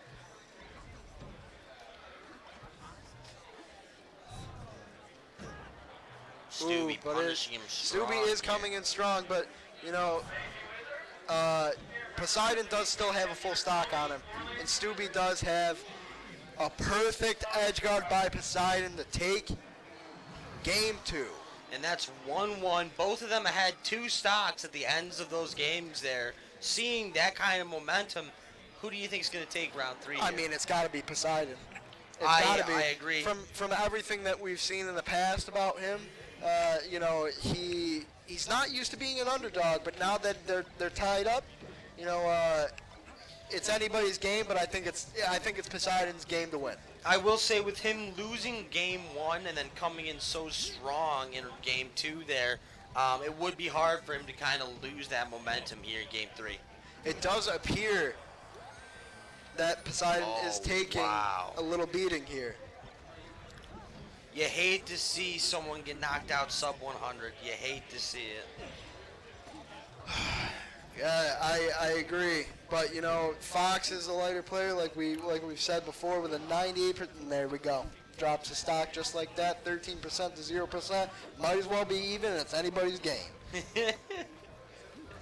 That does seem to be the motto of the day here. Oh, Wow! Oh my both goodness! competitors are just sickened with each other right now. At first, Poseidon thought he had something there, and then he also misclicked, causing a fucking embarrassing downfall there. Poseidon is just getting right back into it, as determined as he ever has been. He is getting pushed around the map a little bit, back and forth at the moment, but if anybody can do it, it's Poseidon. It does look like Stubby did find his rhythm here. After the misclicks by both players, he's really turned on the guarding heat. that platform from Sheik's move, it does seem to be a good play on Stubby's portion, and he tries it 3 takes times, and he just can't get a grapple back on the map. But Poseidon's coming out angry. He's coming out angry. This could be it. There it is. Oh, wow. The last stock, 23%. It literally is. Anybody's game. 31% to 38, 44. It is anybody's game. Here we are coming down to the end. It looks to be that they want to finish it. That is a sick one to take. Poseidon has lost. After that round, we're going to need to confiscate Stubby's controller there and make sure there's no illegal modifications in there. Cause That is true. We will look at that, and if there is even the slightest indication of a modification, he will be disqualified from this. he's got to be, because beating Poseidon is just, it's almost against the rules of the tournament at this point. It is. But, we'll just have to, take it for what it is and just move on and And I take think it from from there. here, it's a perfect time to go to a commercial break. a quick commercial break, and we will be back with you momentarily.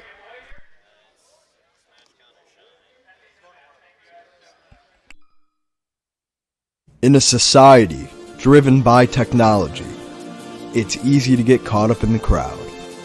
The world demands so much of you, but sometimes you need to disconnect and find what makes you happy. Enjoy life. Follow your dream. Take that vacation. But here at Project 7, the only thing we ask of you is for your Twitch Prime, which costs you nothing. In the end, the road leads back to us. Twitch Prime, it's time to come home. All right, and All here right, we are back. and we are jumping directly into another match. We have Wally West against the illustrious Chris. This is actually a repeat match. Wally is the one who put Chris into the losers bracket the last time they met up.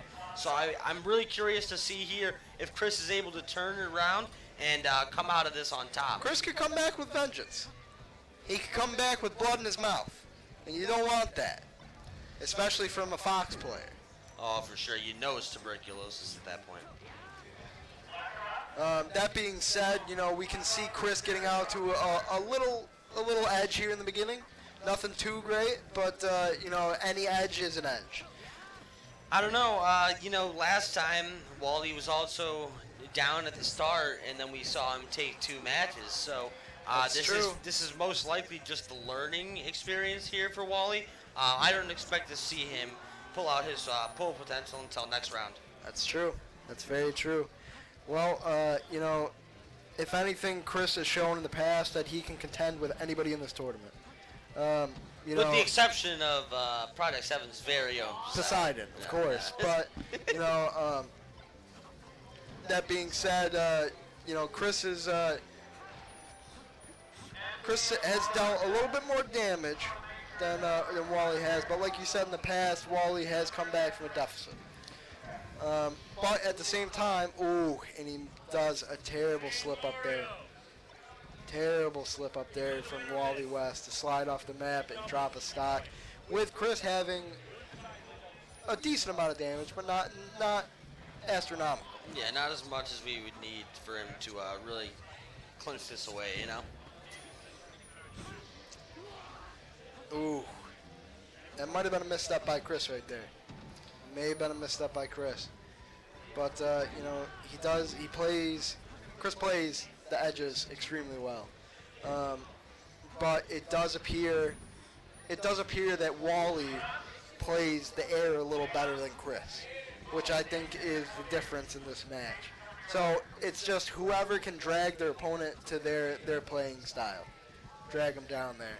If you know, Wally's going to play in the skies, probably going to be Wally's game. But if Chris can bring him down to the edges, Chris has got this all the way.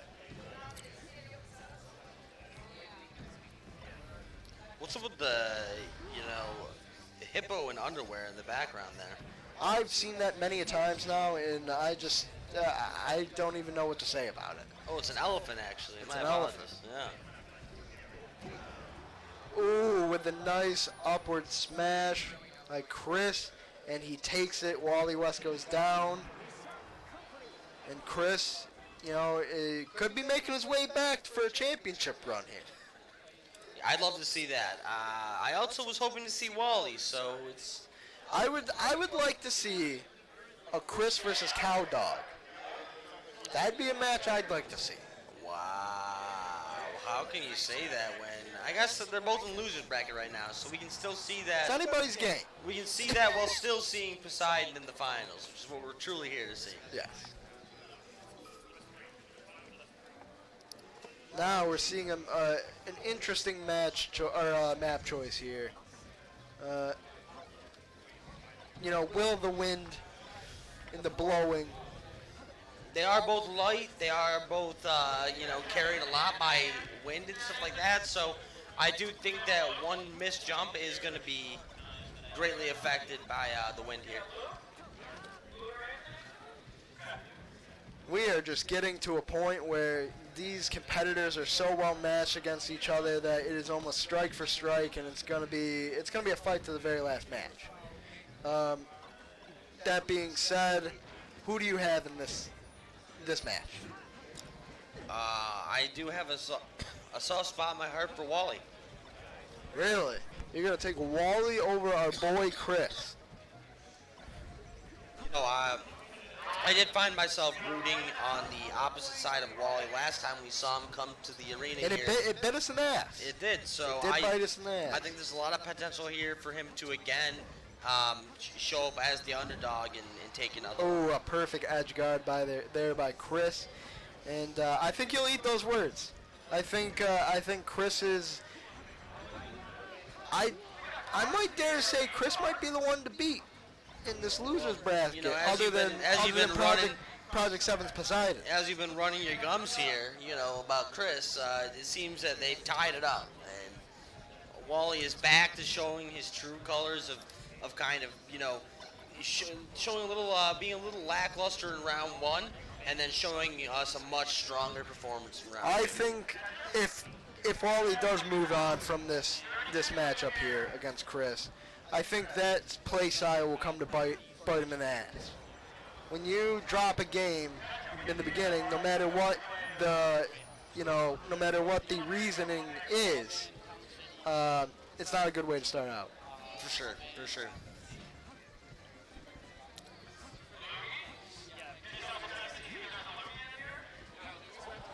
Like I said, if now that Chris has Wally down on the ground and more towards the edges, this is where Chris shines. That being said, if Wally can pull him back up on those platforms, it's a different game. You know, there is also, I will say, even though I'm rooting for Wally here, seeing Chris win here would be nice solely for the timing aspect. We'd see another two-match and round. while you're saying that, a miscue by Wally West puts him down A full stock. a full Wow. stock in game 2, with Chris being up 1. Yeah, with Chris with the advantage here, we really need to see a lot of work out of Wally here if he wants to hold on for game 3 here. I think a lot of what's going to tell is the amount of damage Chris can put on Wally before he gets knocked out here, if he gets knocked out at all, because it does appear that Chris is laying a hurt down on Wally West. Oh, wow, taking over a full stock advantage here. One good strike is going to call it, and This might send be Wally it. That home. is There it. it is. Oh, Chris my goodness. takes game 2, and I believe that will knock Wally West out of the tournament. Wow, you hate to see that. Wally putting a lot of heart into his first 3 appearances on the stage here. So, our hearts go out to his family after this devastating loss. Yeah, you hate to see it. You hate to see it, but you love to see the rivalry and the competition move on. Wow, and we see Project 7's very own Poseidon coming back on once again. He's going to be playing Grand Falcon. This is going to be a tough one. I don't think it will be. I think that I think they're opposite. They're going to be opposite characters. Falcon with the power, the Sheik with the speed, and I think it's going to be a weird one. I think that the competitor we saw Poseidon fall to was a lot stronger than the competitor we saw Falcon fall to, especially with Caillou being out so early. I agree, but it's not about strength of player. Sometimes it's about play style of player, and that could be the deciding factor here.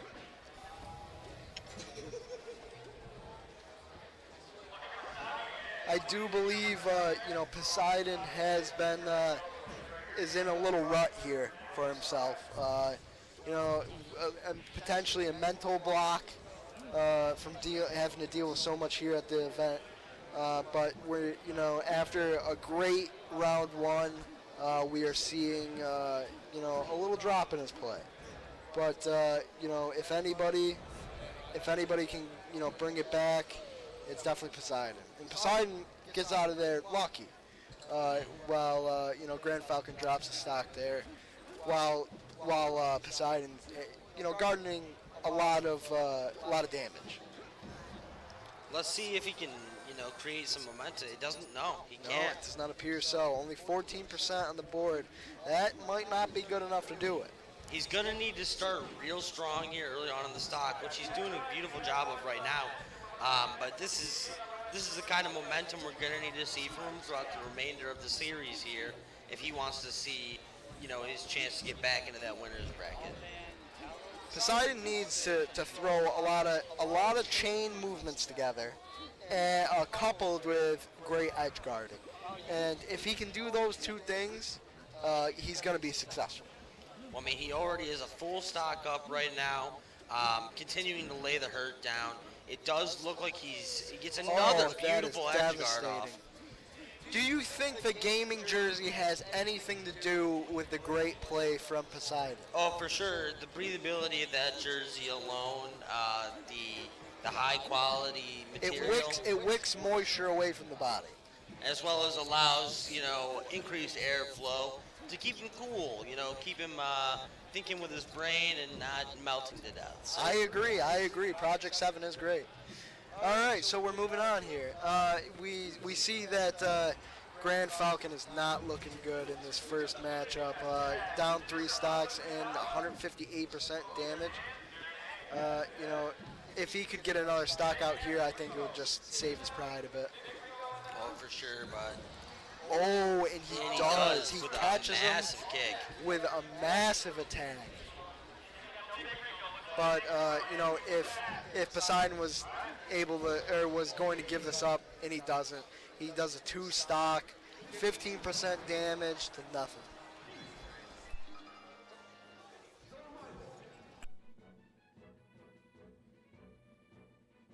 A little bit of friendly chatter between the competitors here as we're about to go into game 2. It looks like they are going to go Dreamland. No, my apologies. They switch back. Final destination. No platforms here to interfere. No wind. Nothing like that. It's all going to be strict platform gameplay. And a straight fist fight might be Falcon's best chance here. I disagree. I think that the speed of Sheik without the potential of her getting blocked up by those platforms. Woo-hoo! The double. The double stock drop. It's not something you see often. Yeah, no, definitely not.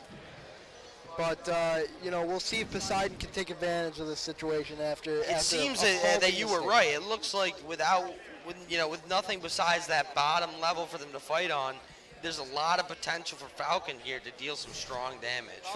Falcon just needs to keep Poseidon squared up on him and just keep the fists a-flowing.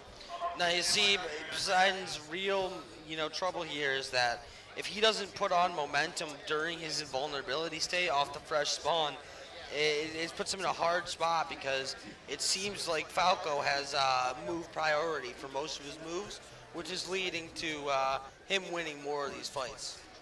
I think what we're seeing is Falcon luring Poseidon in to him instead of having Poseidon bring Falcon to himself.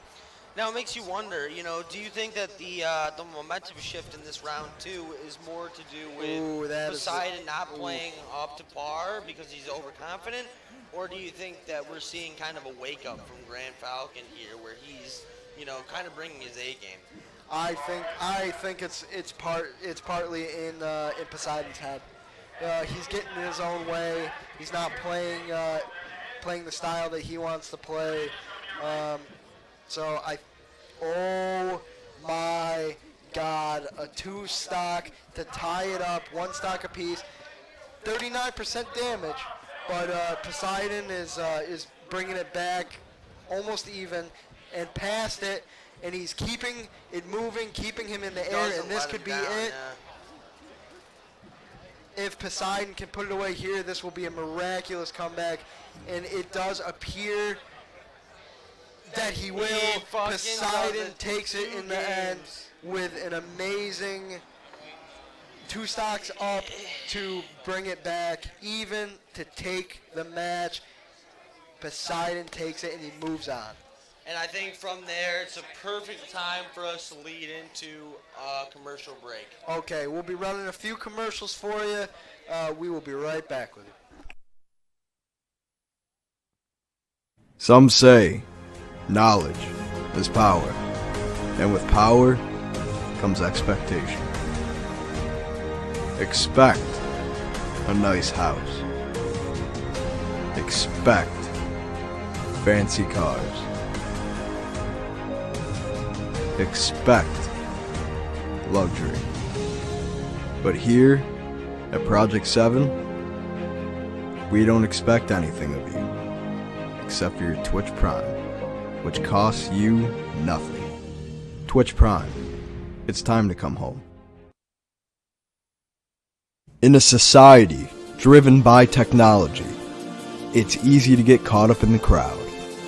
The world demands so much of you, but sometimes you need to disconnect and find what makes you happy. Enjoy life. Follow your dream. Take that vacation. But here at Project 7, the only thing we ask of you is for your Twitch Prime, which costs you nothing. In the end, the road leads back to us. Twitch Prime, it's time to come home.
Some say knowledge is power, and with power comes expectation.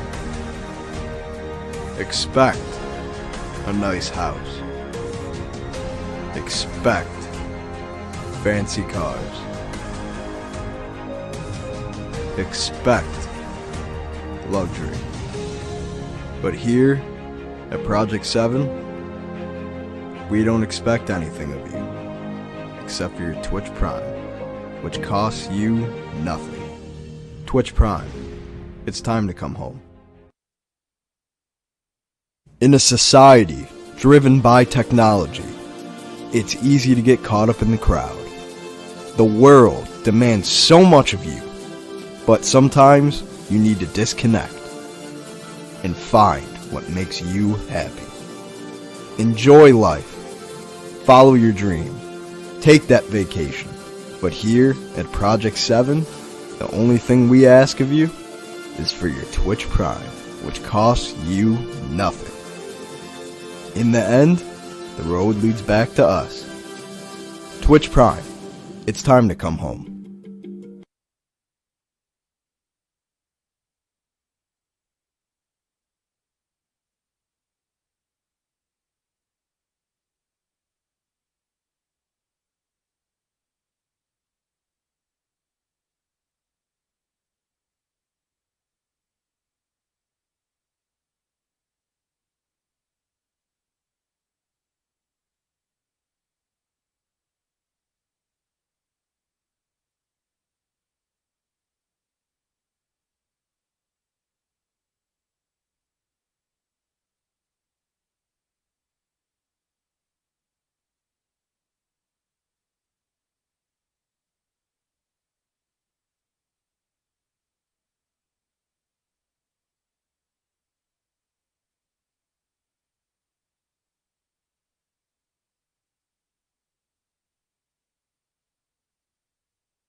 Alrighty, so we're back with another match. Stubby Gax versus Good Old Shoes. I think this is personally going to be a pretty good matchup.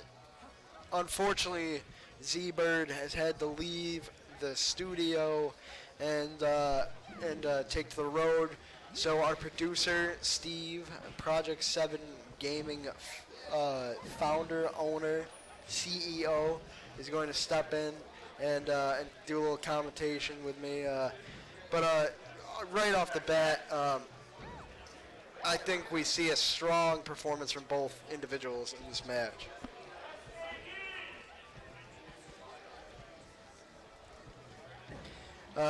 We can see Good Old Shoes getting out to a little bit of a nice head start here. I do enjoy his peach play. He is a very good peach, but Stubby Gax is really technically sound on Fox. That is true. Technique is going to come into this a lot with quicker guys. Peach having the advantage maybe in the air with her floating ability, but Fox definitely probably controlling the ground a bit more. It's going to be hard to see who controls the edges. I think that's going to be a big factor in here. Both are very big edge players with protecting the edge. Which character has the greater edge guarding capability will be, I think, the deciding factor in this game. The turnips could play a huge role from Peach on the edge game. Now at this point, it's just about how much Shoes can just lay on before he just can't anymore. He could actually potentially go up. Ooh, never mind. I was gonna say go up another stock, but that was not the case. But was able to do a tremendous amount of damage on Fox before he dropped the stock. And let's see if he can just push him over the edge here. It does appear that he is going to do that. Peach is known to live to very high percentages, so this is a bigger lead than it looks. Yes. Ooh. But a really nice That play. was a very nice up smash to finish it off, tie up the series. But this, you have to take this into account. It is only game one. It is only game one. There's potentially, 2 more games ahead of them. They just gotta, take it slow. But you definitely don't want to drop one right out the gate. So this will play a big factor in the, potentially going ahead. Now, have both these individuals lost in the game in the tournament, or is this the winners? This is the winners finals. Winners Both undefeated. finals. These individuals are both undefeated. So obviously this is the best of the best competition-wise, except for Project 7's own Poseidon, of course, who has been doing tremendously well in the losers bracket after just a match that just tugs at your heartstrings when you see him lose. Yes, but he will find his way back to the promised land. Don't you worry about it. So it's still a dead heat here at on this map.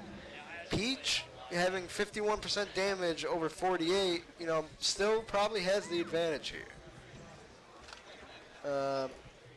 81, he's starting to get up there. He needs to make a big move, and he needs to make it fast. Shoes is getting pushed towards the edge, and I think this will probably be the end. No, he's able to land back on the edge. Ooh, this might be that. Ooh. There's so much edge play So here. back and forth, but Stubby does take it. Stubby takes it in the end.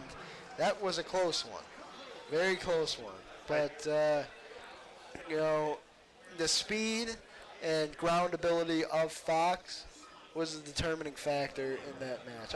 I'm going to be interested to see what map they choose. I do expect him to go to Dreamland just because Peach can last so long on that map. I'd be shocked. They do go Final Destination. I was really expecting Dreamland. This is a risky one on both sides. Since they're both quicker players, having no platforms is just going to be a head-to-head battle. I do still think Peach has an advantage here. Because he can chain grab potentially. Now, out of these two individuals playing, who do you think has the greater potential to take down Poseidon, Project 7's own sponsored player? Well, Stubby Gax did prove himself. He did. He did prove himself. But he did not prove himself right there when he just dropped the stock right off the bat. Those are the mistakes that are going to cost you then. But he's got a little room to play with here because, he is up 1 game to none.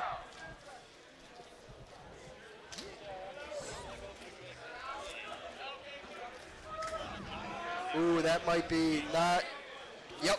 And there he goes. Stubby, makes a mistake, gets off the map, and then that plays to Peach's advantage of just being able to, guard the edge, keep him off long enough to where he's got no more moves, and he just drops right off.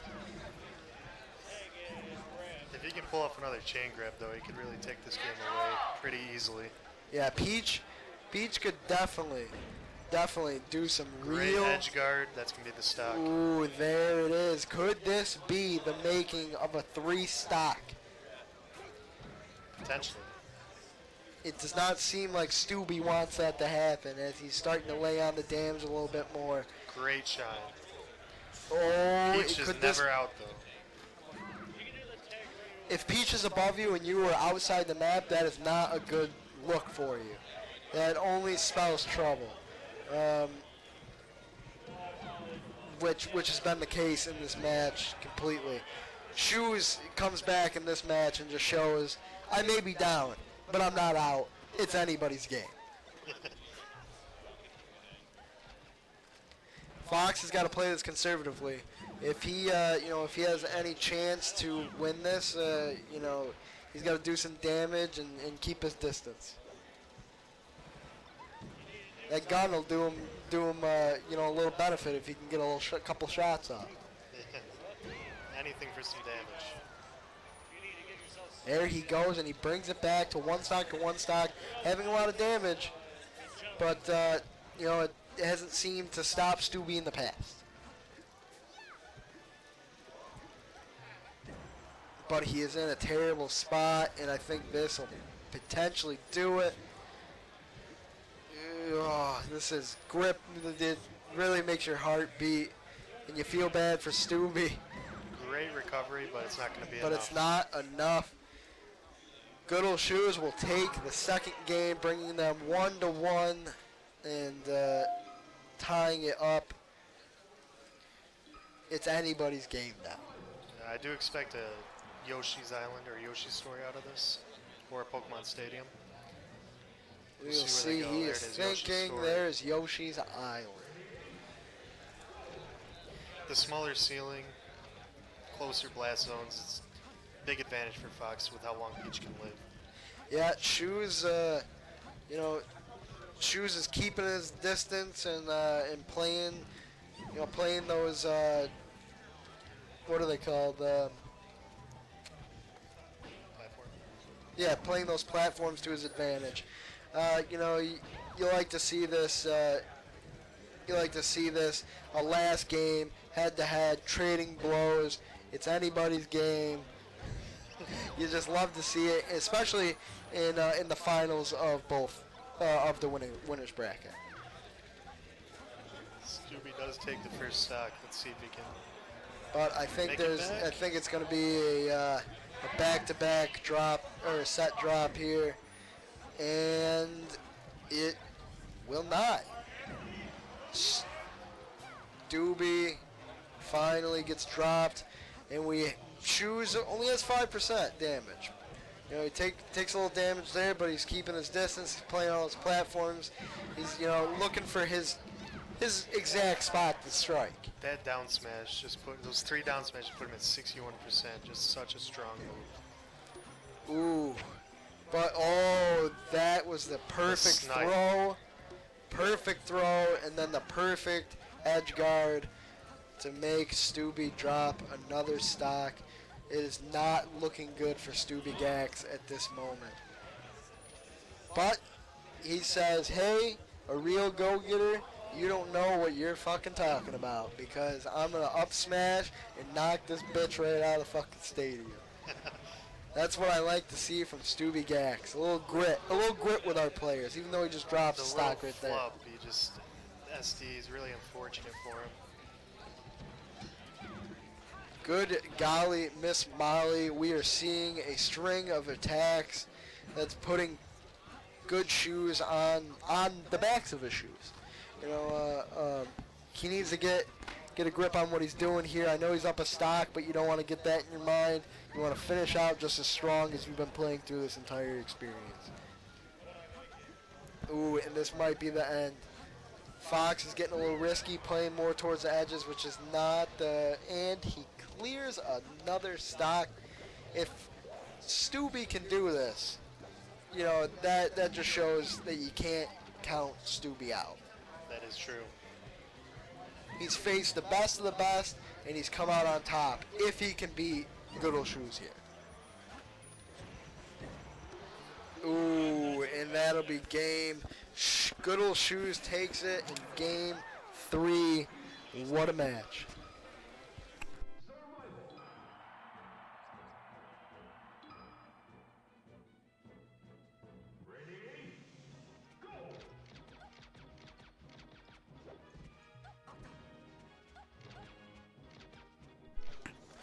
Didn't realize it was best of 5. So, yeah, this is a best of 5. For the grand finals here. So we'll, Shoes is in a really good position here. He just he needs to stick to his guns, even though Stubby comes out swinging. Drops a whole stock and doesn't take much damage doing it. Oh, good God. This She's putting on a Stubby. clinic. Stubby is going on a tirade, and good old Shoes has to sit on that platform and think about where he's going next.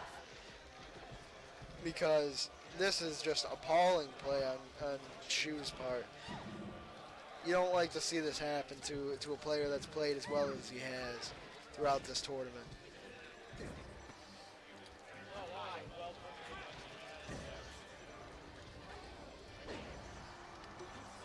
Oh, we got a change in territory here, and this could be beneficial to Peach, I think.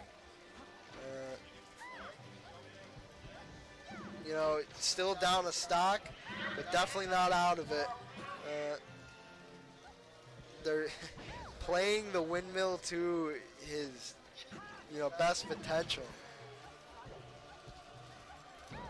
But Fox is having, a little bit of fun with Peach at this moment. I hate to count it out so early in the match, but it looks like Stubby is going to take this game. At this point, Stubby is showing off.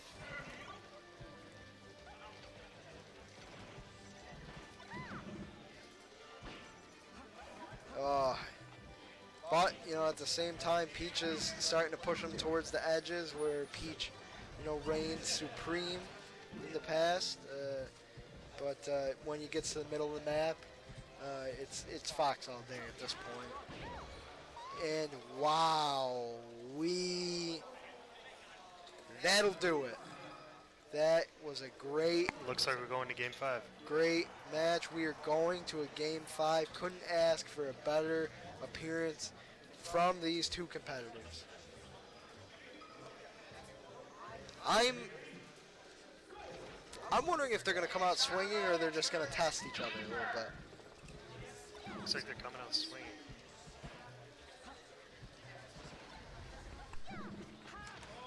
Man, this is insane. An insane level of play by these competitors. You really couldn't ask for anything more in the ending game. Game 5 of the finals of the winners bracket.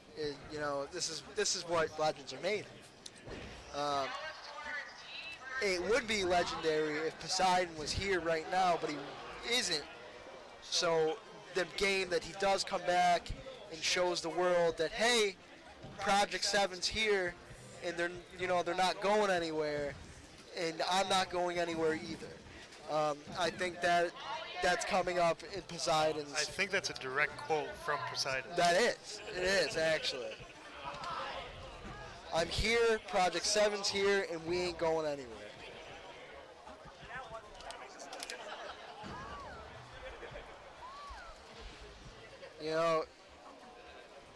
Shoes is doing well for himself, hanging in there. But all Fox has to do is put some damage on it. Doesn't appear he's going to do that. So, a full stock ahead. What a great shine from Stubby Gax. Oh, my Lord. That's just... It hurts you deep down inside to see. Just like that, he happen. brings it back. But Oh. a lot of unfortunate events in the past minute. Shoes might have this. Peach is a strong character, Live with the forever. with the ability to make things happen. And I think that's what we're seeing here. Peach has the stock advantage. Peach has the damage advantage. Peach also has the edge guarding advantage. So it's not looking good for Stubby, but Stubby has always shown that you can't count him out just yet.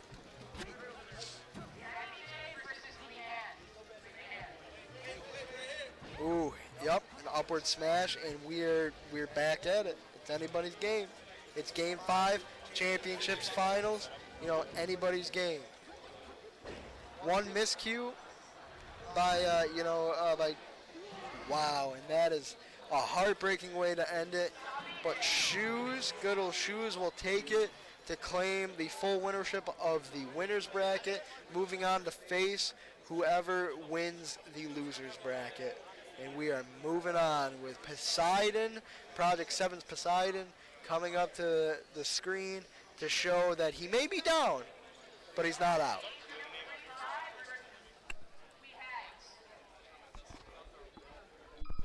I don't know.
All right, we are back, and fan favorites on the board right now. Obviously, Project 7's Poseidon, and the fan favorite Chris that has come out and showed, I've got skills too. A couple of stock drops back to back, and now it's almost tied up. Who do you give the edge to in this match? I give the edge to Poseidon just because of the sheer dedication. But Chris is a prodigy in the making. See, I think I'm going to give it to Poseidon as well, and I'll tell you why. Great decision making, especially in sponsorship choice, shows good decision making in the game and in life. And I think that's going to help him here in this match. I agree. So as we go forward here, it's really been a back-to-back match, even though I feel like, not a lot has happened. It's been a lot of miscues, a lot of edge play that's caused them to drop equal amounts of stock. But I think that's Poseidon saying, "I respect you. I know the type of player you are. I'm not gonna take any chances here. We're both gonna play at the peak of our abilities and see what we can do here." And it appears Poseidon is coming out a little bit on top, but I wouldn't count Chris out yet. Not quite. He's very technically sound on his fox. You can see just by the look on his face that he knows what he's doing.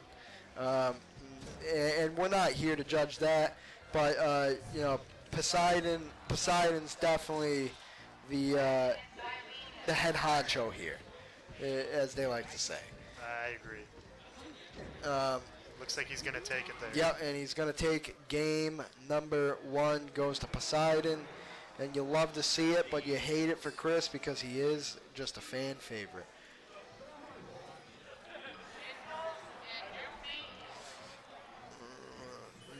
Final destination. Interesting map. Who chose this, Chris? Yeah. Makes sense.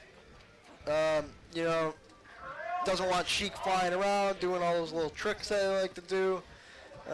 He is open more to that tech chase, though, which could be problematic for him because Ian is very highly skilled on that. Well, clearly.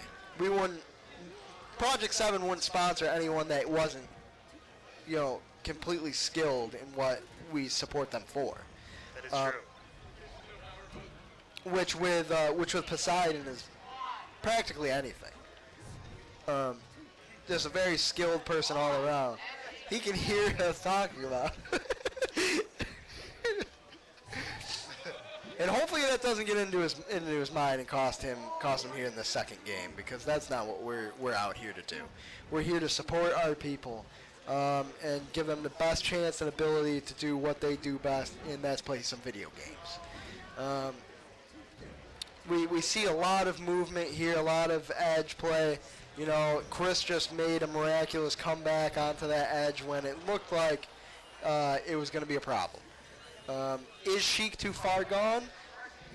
Yes, he is. That being said, almost up a full stock. But, you know, Chris with the immaculate play to get back on the platform, but he does end up dropping the stock. Just Poseidon is just too much for him. Do you know if this is a best of 5? Is this a best of 5? I Or? have no idea, to be honest with you. Okay, I don't believe so. my producer does not know. I do not know. I don't know if the players know. But Chris just drops another stock, and as a 3 stock comes up here, you know, you like to see this from Poseidon, saying, "I'm down. I'm not out. I'm highly skilled. I'm getting back to the promised land." So we like to see this. Beautiful play from Poseidon. Beautiful play from Poseidon. And just for that, after that fire play, I'm going to have to put on the fire protecting glasses. You know, you hate to see Poseidon go, but you love to watch him leave. Because on the back of his shirt, Ian, flip around. Nope, he didn't hear you. Oh my God! On the back of his shirt is is his name, our website, and also our Twitch, because we support Poseidon in all of his endeavors. We're going to go to a quick commercial break. We will be back with you momentarily. Some say knowledge is power, and with power comes expectation. Expect a nice house. Expect fancy cars. Expect luxury. But here at Project 7, we don't expect anything of you except for your Twitch Prime, which costs you nothing. Twitch Prime, it's time to come home. In a society driven by technology, it's easy to get caught up in the crowd. The world demands so much of you, but sometimes you need to disconnect and find what makes you happy. Enjoy life. Follow your dream. Take that vacation. But here at Project 7, the only thing we ask of you is for your Twitch Prime, which costs you nothing. In the end, the road leads back to us. Twitch Prime, it's time to come home. Some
say knowledge is power, and with power comes expectation. Expect a nice house. Expect fancy cars. Expect luxury. But here at Project 7, we don't expect anything of you except for your Twitch Prime, which costs you nothing. Twitch Prime, it's time to come home. In a society driven by technology, it's easy to get caught up in the crowd. The world demands so much of you, but sometimes you need to disconnect and find what makes you happy. Enjoy life. Follow your dream. Take that vacation. But here at Project 7, the only thing we ask of you is for your Twitch Prime, which costs you nothing. In the end, the road leads back to us. Twitch Prime, it's time to come home.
Some say knowledge is power, and with power comes expectation. Expect a nice house. Expect fancy cars. Expect luxury. But here at Project 7, we don't expect anything of you except for your Twitch Prime, which costs you nothing. Twitch Prime, it's time to come home. In a society driven by technology, it's easy to get caught up in the crowd. The world demands so much of you, but sometimes you need to disconnect and find what makes you happy. Enjoy life. Follow your dream. Take that vacation. But here at Project 7, the only thing we ask of you is for your Twitch Prime, which costs you nothing. In the end, the road leads back to us. Twitch Prime, it's time to come home. Some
And we are back with good old Shoes and Wally West. And right off the bat, Shoes takes the advantage. But, you know, Wally's not far behind. I think here what the big key is going to be is Shoes play with Peach. You know, what can you say? He's proven at this point that he's extremely dangerous with that player or with that character. You know, it just goes to show you that you know, sometimes it's more character choice than technique or play.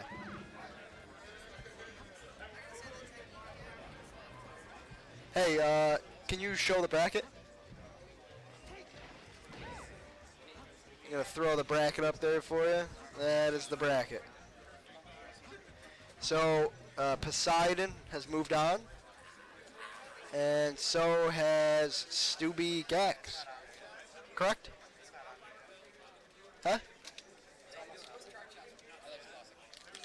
this was the pro that played with that other guy.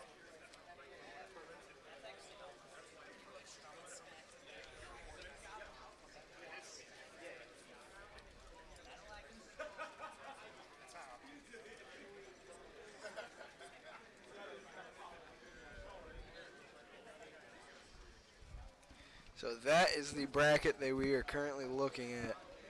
And we just put it in stream for you so you can pull up the link yourself. Alright, so we're down to one stock apiece on this match. 43 damage, 29, but we know that, you know, obviously Peach can do a lot of damage, take a lot of damage. And it looks like, if I had to guess, that Shoes is going to take this match. Peach is just devastating in these situations.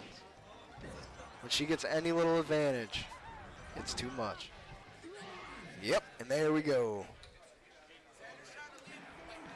So we are going to see if Poseidon and who?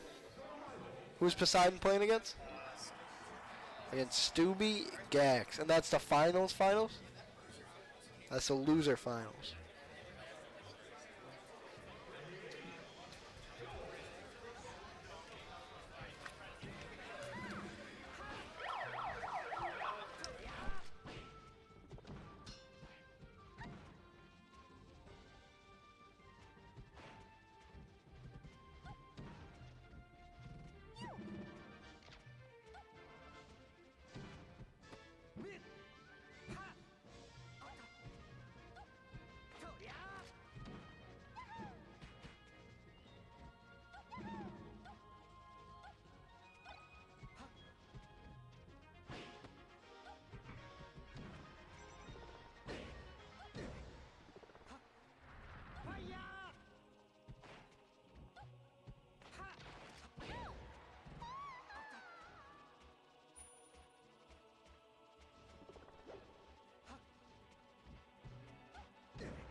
So we have a good one for you. Stubigax versus Project 7's own Poseidon.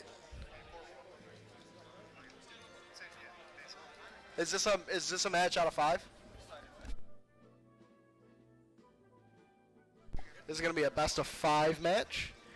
Like I said, Poseidon, Project 7's very own sponsored individual. Versus the great Stubigax. Yep. Who do you give right out the gate, Stubby comes out hard, hitting Poseidon for everything he's got. I think Stubby's just on fire today. He's got a flame underneath him that is just burning wild. Really? Yes, he has played out of his mind today. He's played extremely well. And Poseidon has had a lot on his mind with the rest of this event. Yeah, he's been very busy. But, Poseidon comes out and drops the 1 stock on him. He is Project 7's very own Poseidon, so yeah. we do expect that.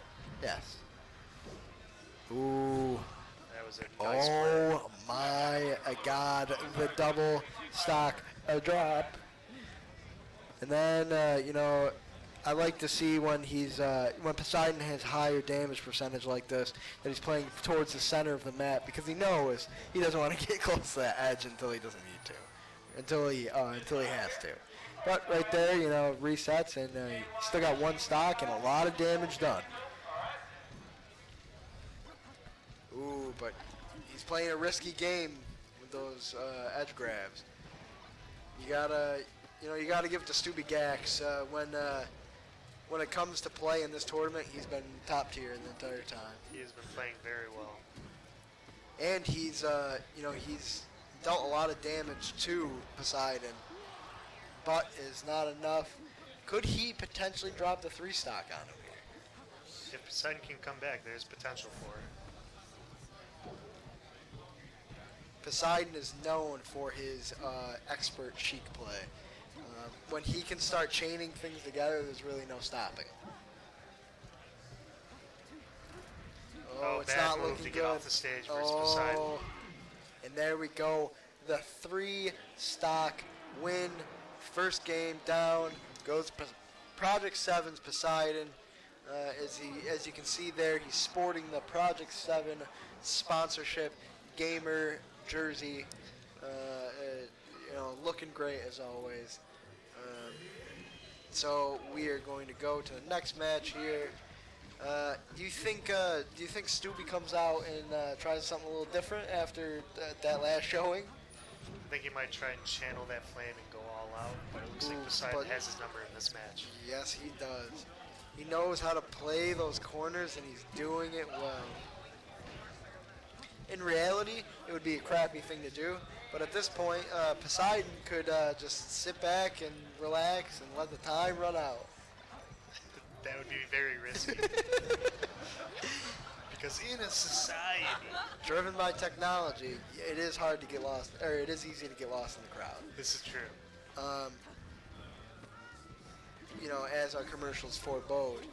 But here, Poseidon is putting on a clinic with really what he can do here. He's doing a multitude of things, but he loves to get him off the map and then hug those edges and just drop them. I think potentially here we can get another 3 stock. There is potential for it.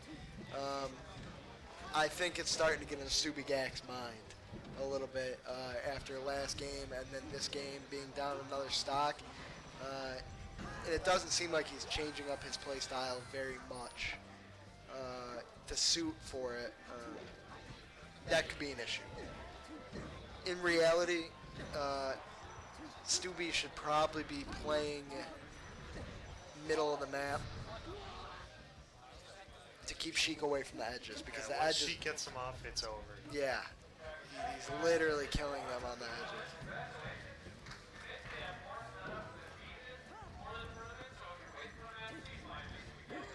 This is a great showing. Stubby goes to the middle where, just like I suggested, but who goes there with him and shows him what's what? Poseidon from Project 7 goes there and shows him that I can beat you at your own game. I can get down, I can get dirty, and I can throw these fists. And that's what you like to see.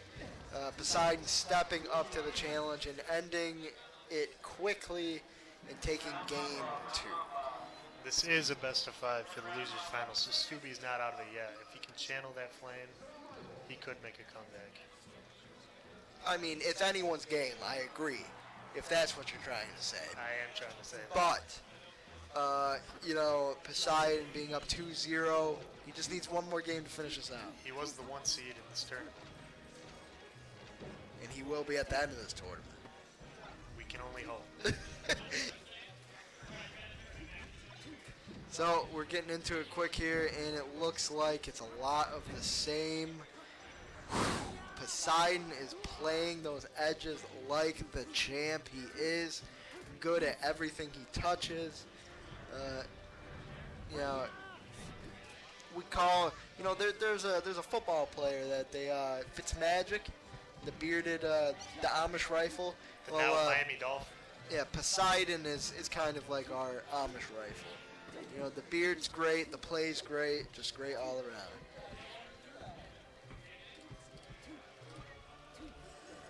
This being said, it's a dead heat right now. They're both just trying to do what they can to grab the advantage over the other. But it's really, he knocks him out of the arena. I mean, you can't ask for anything better. This map could be problematic for Sheik, I believe. I feel like it takes away one side of the map for him. That is true. So he's only got one edge to work with, where Fox could corner him and take advantage of that. Because that windmill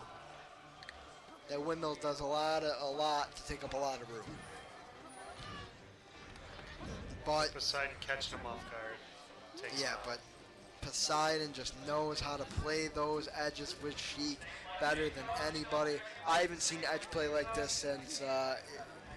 since Peach, the Peach play earlier. Cool shoes. Yes. And there it is. There it is. A 3-0 He takes for Poseidon. a 3-0. Poseidon takes the win and moves on in the tournament. That was a great match. Love to see it. Who's up next? Grand Finals will be next. This is going to be grand finals between Poseidon and Goodly Shoes.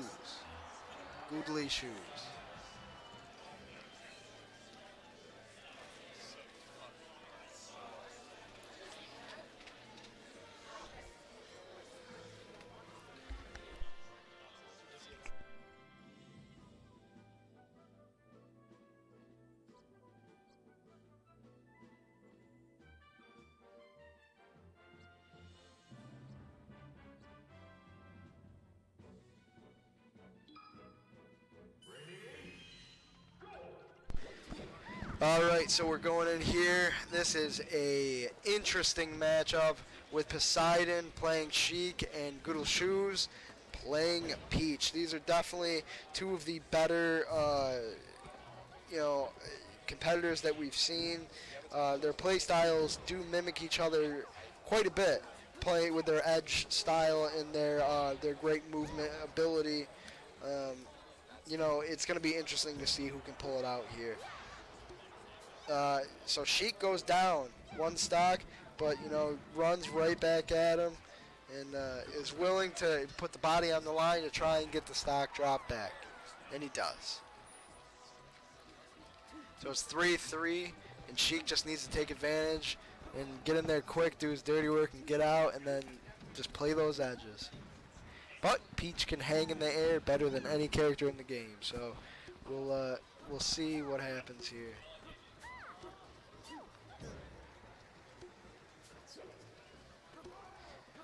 Man, Poseidon could be in trouble here.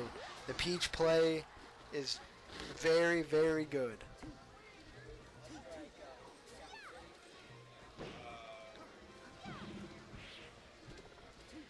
Does Goodle Shoes have Poseidon's number? What do you think? He just might. He's playing out of his mind today. But we have come to see that do not count Poseidon out.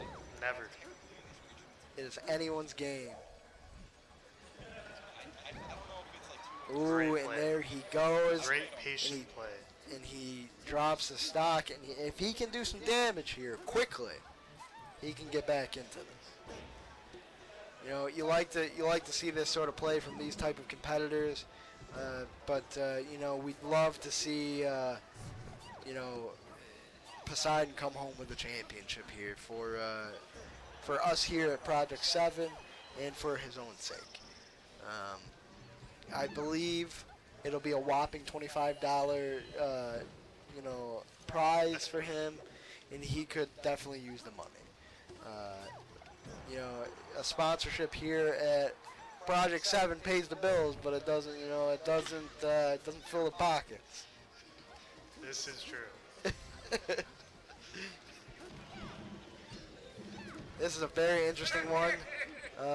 Sheik needs to do damage quickly. It needs to make sure that. This could be a. Oh, that was a misplay. He could have easily pushed him off the side, and there it is. There it is. 20% heads-up match.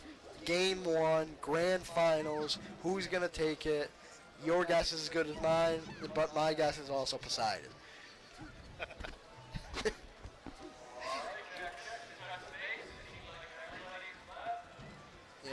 It's good to see such a high level of competition, but I would be much happier with a huge win from Poseidon. But that will not be the case. Goodle Shoes will take game 1 in the grand finals. Not what we like to see, but it's what has happened.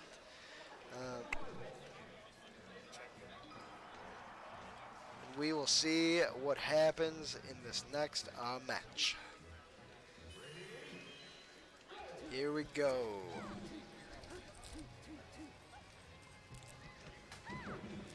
I think Poseidon needs to come out here and to a strong offense.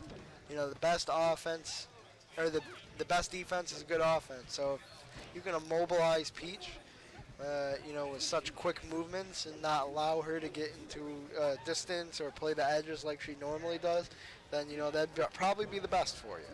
But we'll see if Poseidon can make sure that happens or not. If not, he's going to have a tremendous problem on his hands with this matchup.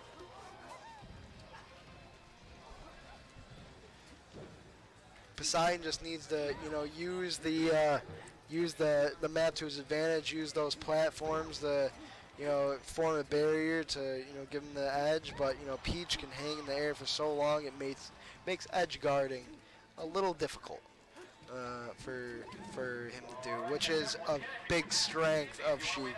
By taking that strength away, you're causing some troubles for Poseidon.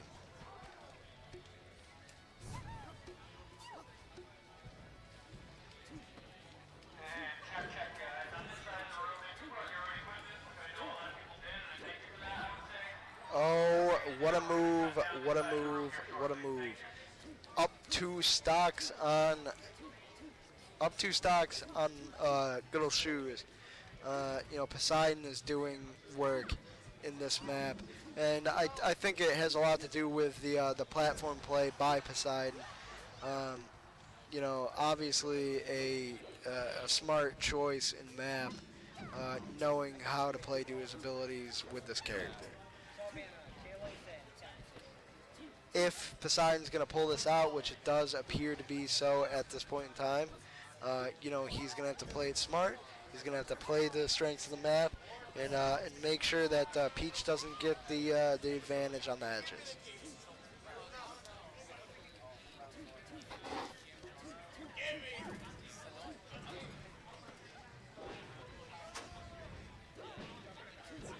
Poseidon is doing many smashes to try and deal as much damage as possible before this could potentially push him off the map.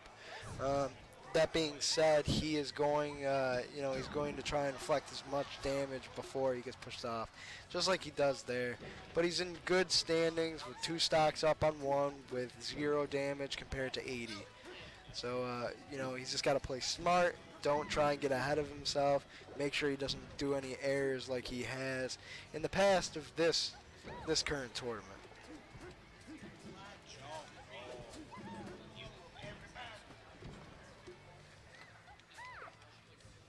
Ooh, but that was a very nice edge guard by Peach there. This could be it, though. He's just got to protect that edge. Protect those edges and play those platforms. And that's what Poseidon does as the match goes 1-1. And we are on to game 3 out of 5. Best of 5.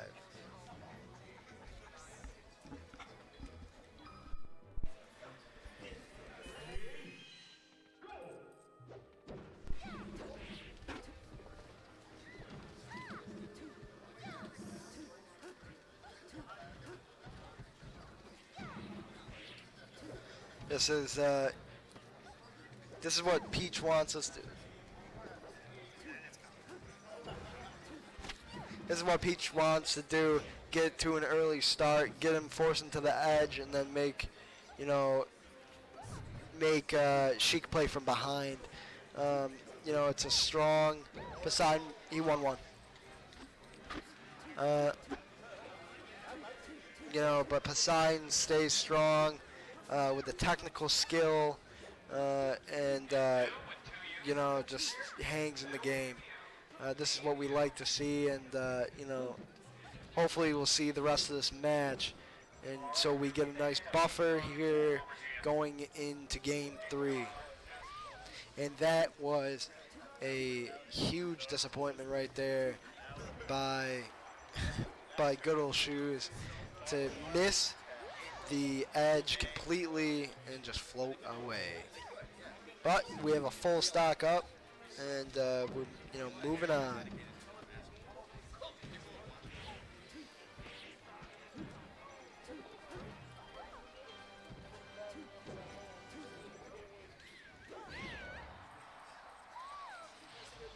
Ooh, and Sheik gets the nice smash to knock Peach out. Peach has got to play it smart here. He's down 3. He's only got 1 stock left. This is definitely not where you want to be if you're good old Shoes. After playing such a good, long competition to come all the way to the end, for it to not culminate in success, it has to be disheartening. But, let's not get ahead of ourselves.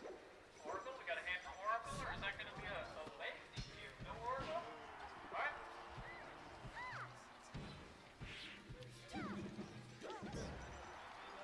Ooh, and Peach with the nice up smash. Are you going to check for mine? With that nice up smash, to deal good amount of damage. And there it goes. Poseidon takes game 2. That's what we like to see here at Project 7 Gaming.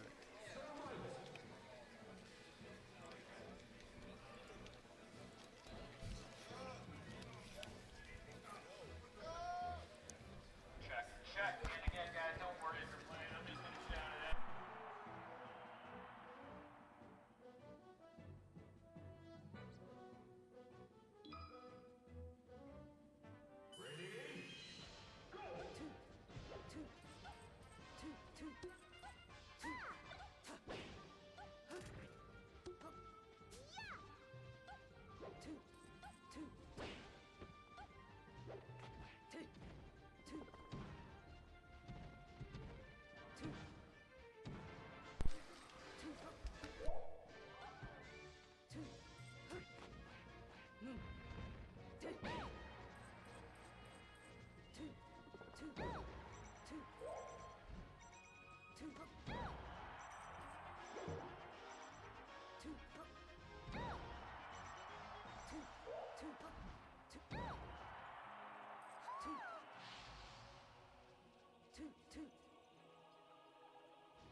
Good old Shoes here is in a little bit of trouble, it seems, but is able to fight his way back to get a close stock and similar damage. Peach can take a little bit more damage than she can, as we've seen from the past. But we'll see how that goes. I think the map definitely benefits Sheik a little more than it does Peach.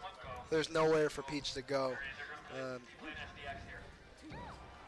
and the only place she has to go is gone, because she just drops another stock right there. It's a 2-3 stock. This could potentially be the last game of the series if Poseidon can pull this out right here. It's looking good, but in this game, anybody can take it. It's anybody's game.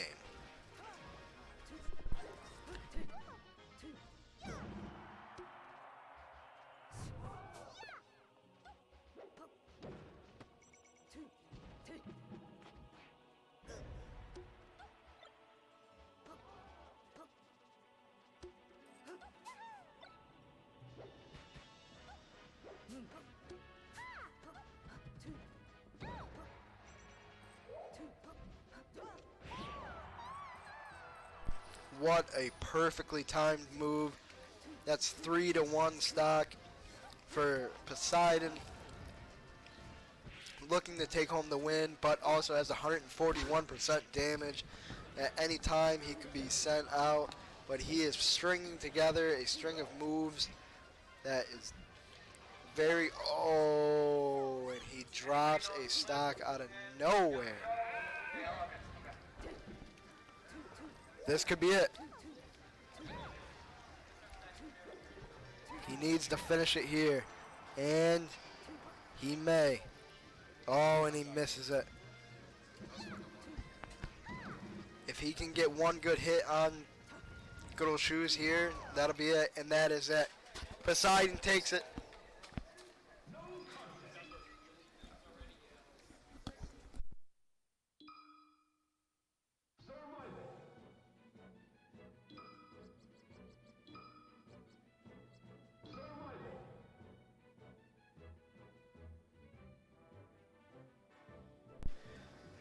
Alrighty, and then we get a reset here because Poseidon was coming in from the loser's bracket.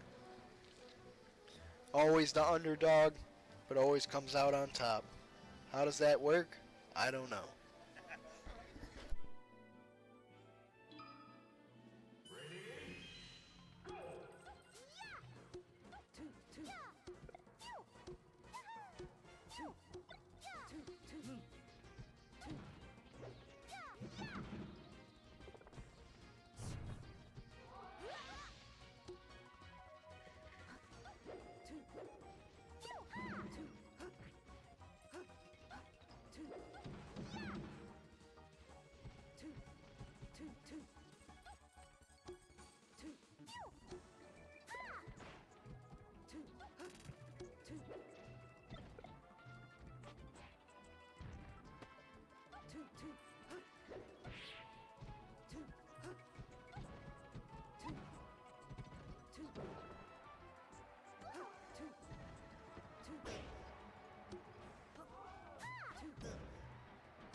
Poseidon has, come back from the very brink of death to bring it back to one stock apiece. But he's in a bad spot right now, being held on the edge by Peach, and he's going to finish it. First one down.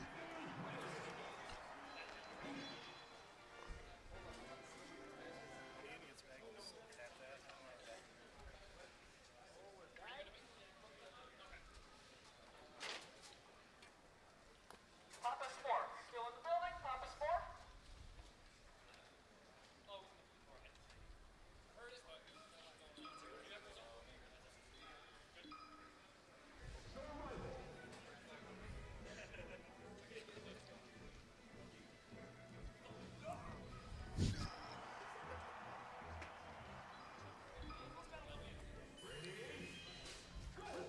And here we go, game 2.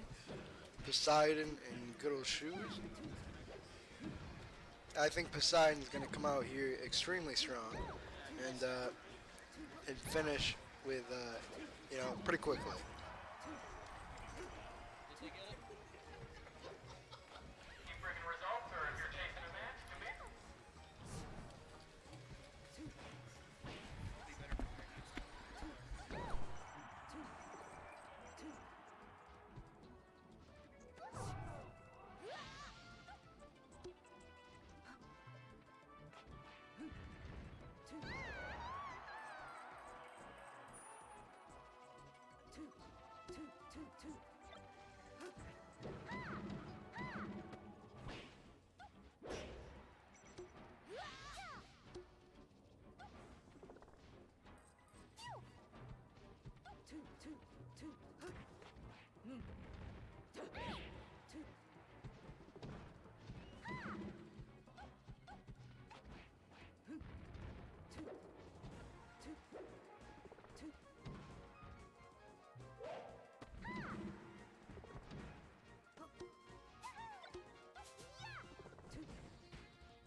Some say knowledge is power, and with power comes expectation.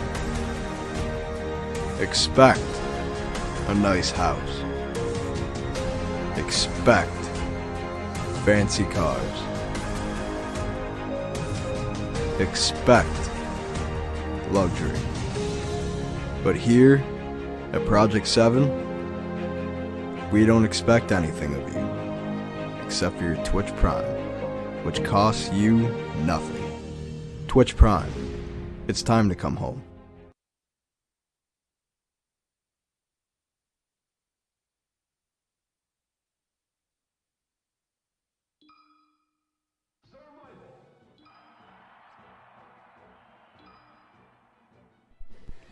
After that ad break, we are back. We are underway.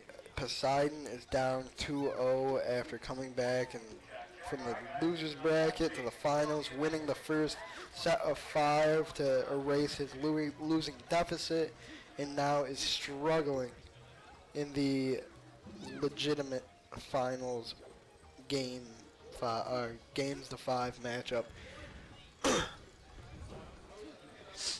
If anybody can do it and come back and win 3 straight, it's Poseidon now.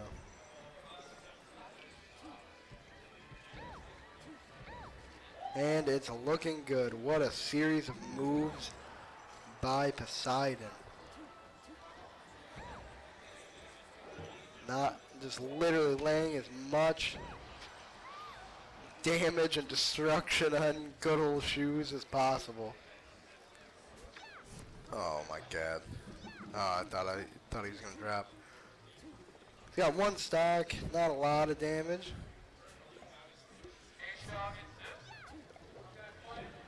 He's got to watch for those little turnips. Yeah, those turnips can ruin a game for you. If it comes down to it, those turnips can be the deciding factor for sure.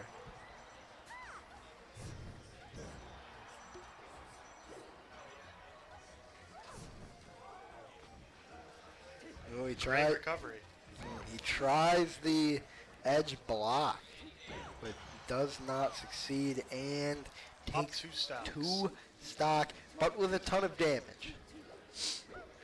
He's got to be careful. If he could put a good amount of damage on Peach right here before he, sings sings his sweet song of goodbyes, then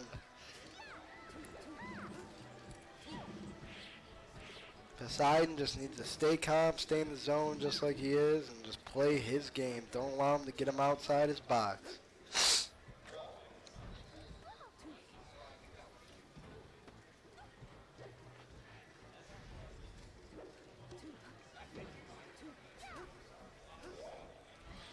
Oh, that was epic right there.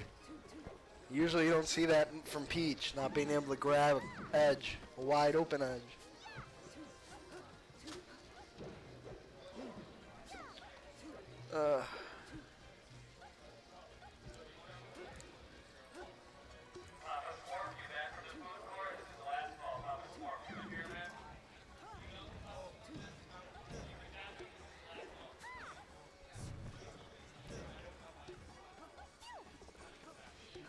Ooh.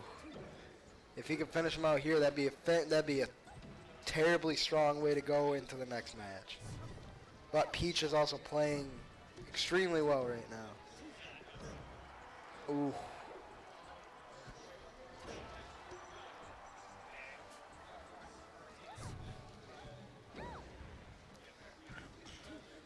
There it is.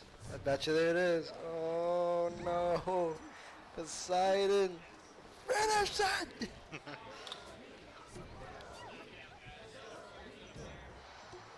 Ooh. 2 stocks. Good lead. But he's got a tremendous lead. But crazier things have happened.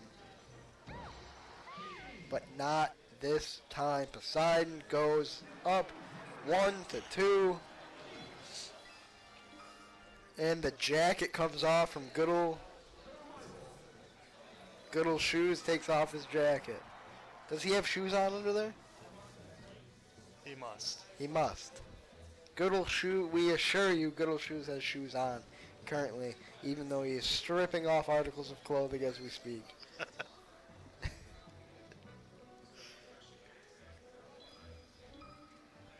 One more game and we don't know what'll come off. Thank God the camera only shows from the torso up.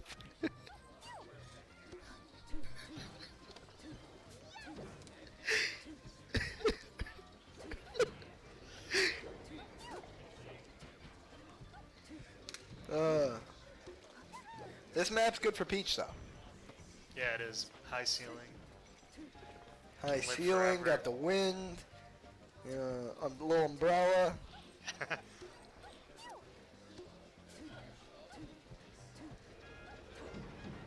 And if she plays these platforms correctly, they can be a great advantage to her. I think she's got better platform play than Sheik does overall.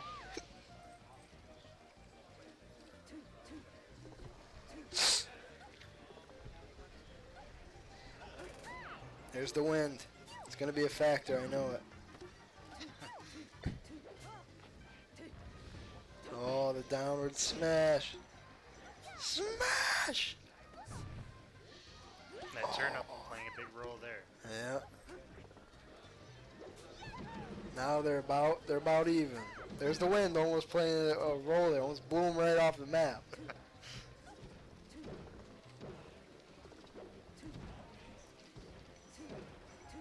We just need one good huff and puff and blow to blow Peach right out of this map. But Sheik is not looking good right now. Ooh, there he goes.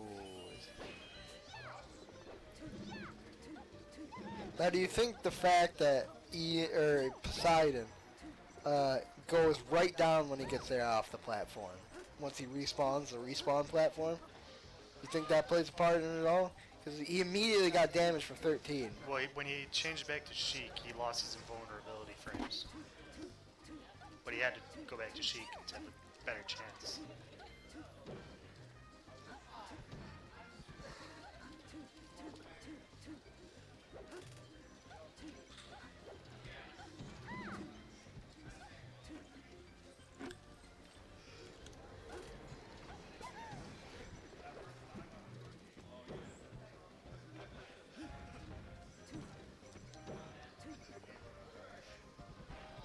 That's fair.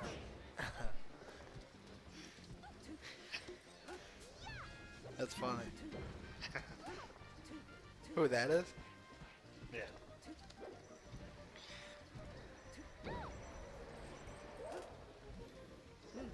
Now see if that wind was in the opposite direction there. That would have blown Peach clear off the map. Potentially.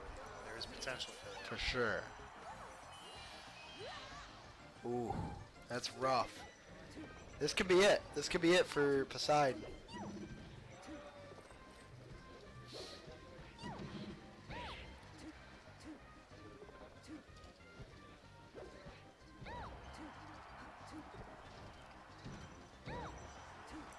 I don't know. Poseidon might be getting a little erratic with his movements, taking a lot of liberties. The amount, the intensity running through these individuals currently must be palpable. He did pull a bomb on there, but it did end up detonating on himself, which is unfortunate for Google Shoes. Could the wind play? Not this time.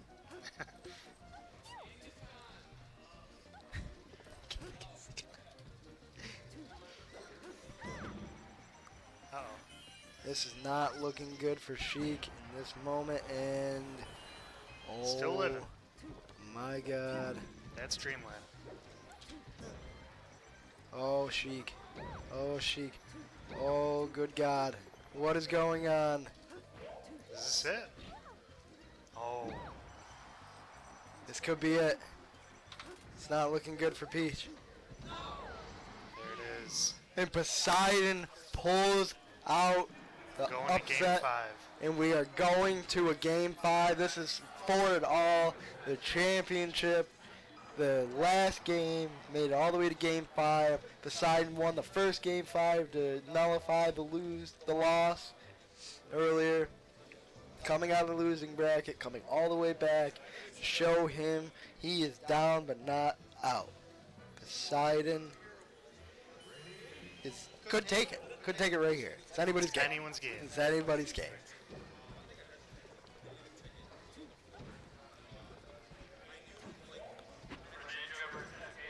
Beautiful play. Beautiful.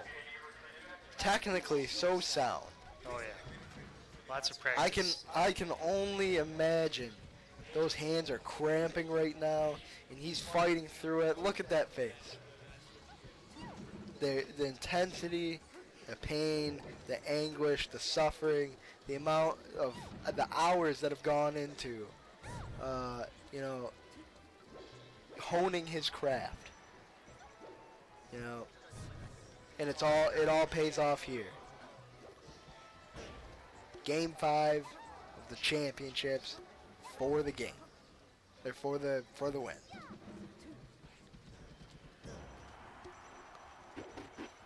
If he could get one stock here, he'd be in good shape, but he's not going to. Hopefully he drops him pretty easy here, and then we move on, to crown our champion, our Project 7 champion.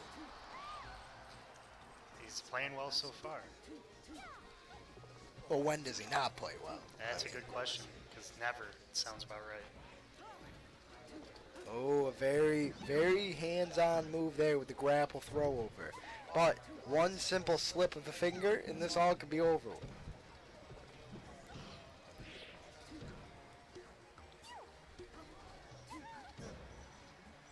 Ooh, Sheik is taking a good amount of damage right now, and there he goes. 2-2, 50 damage. This is anybody's ball game.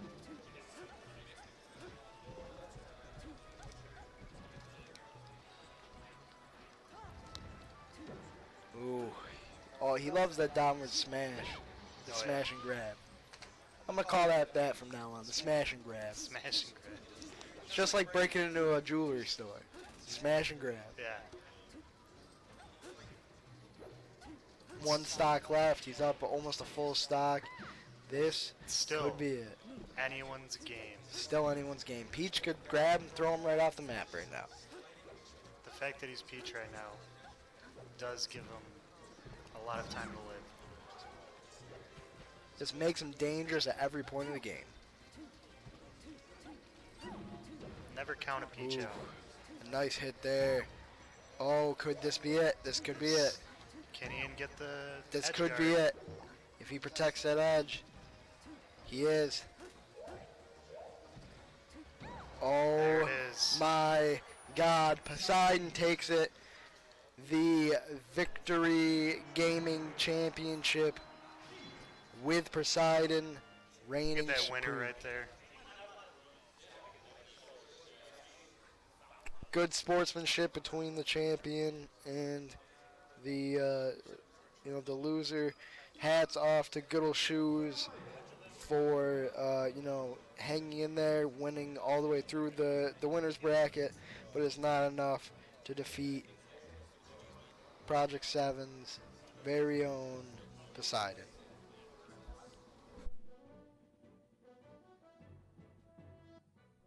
We will be getting an interview with Project 7's Poseidon momentarily.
Unmute it.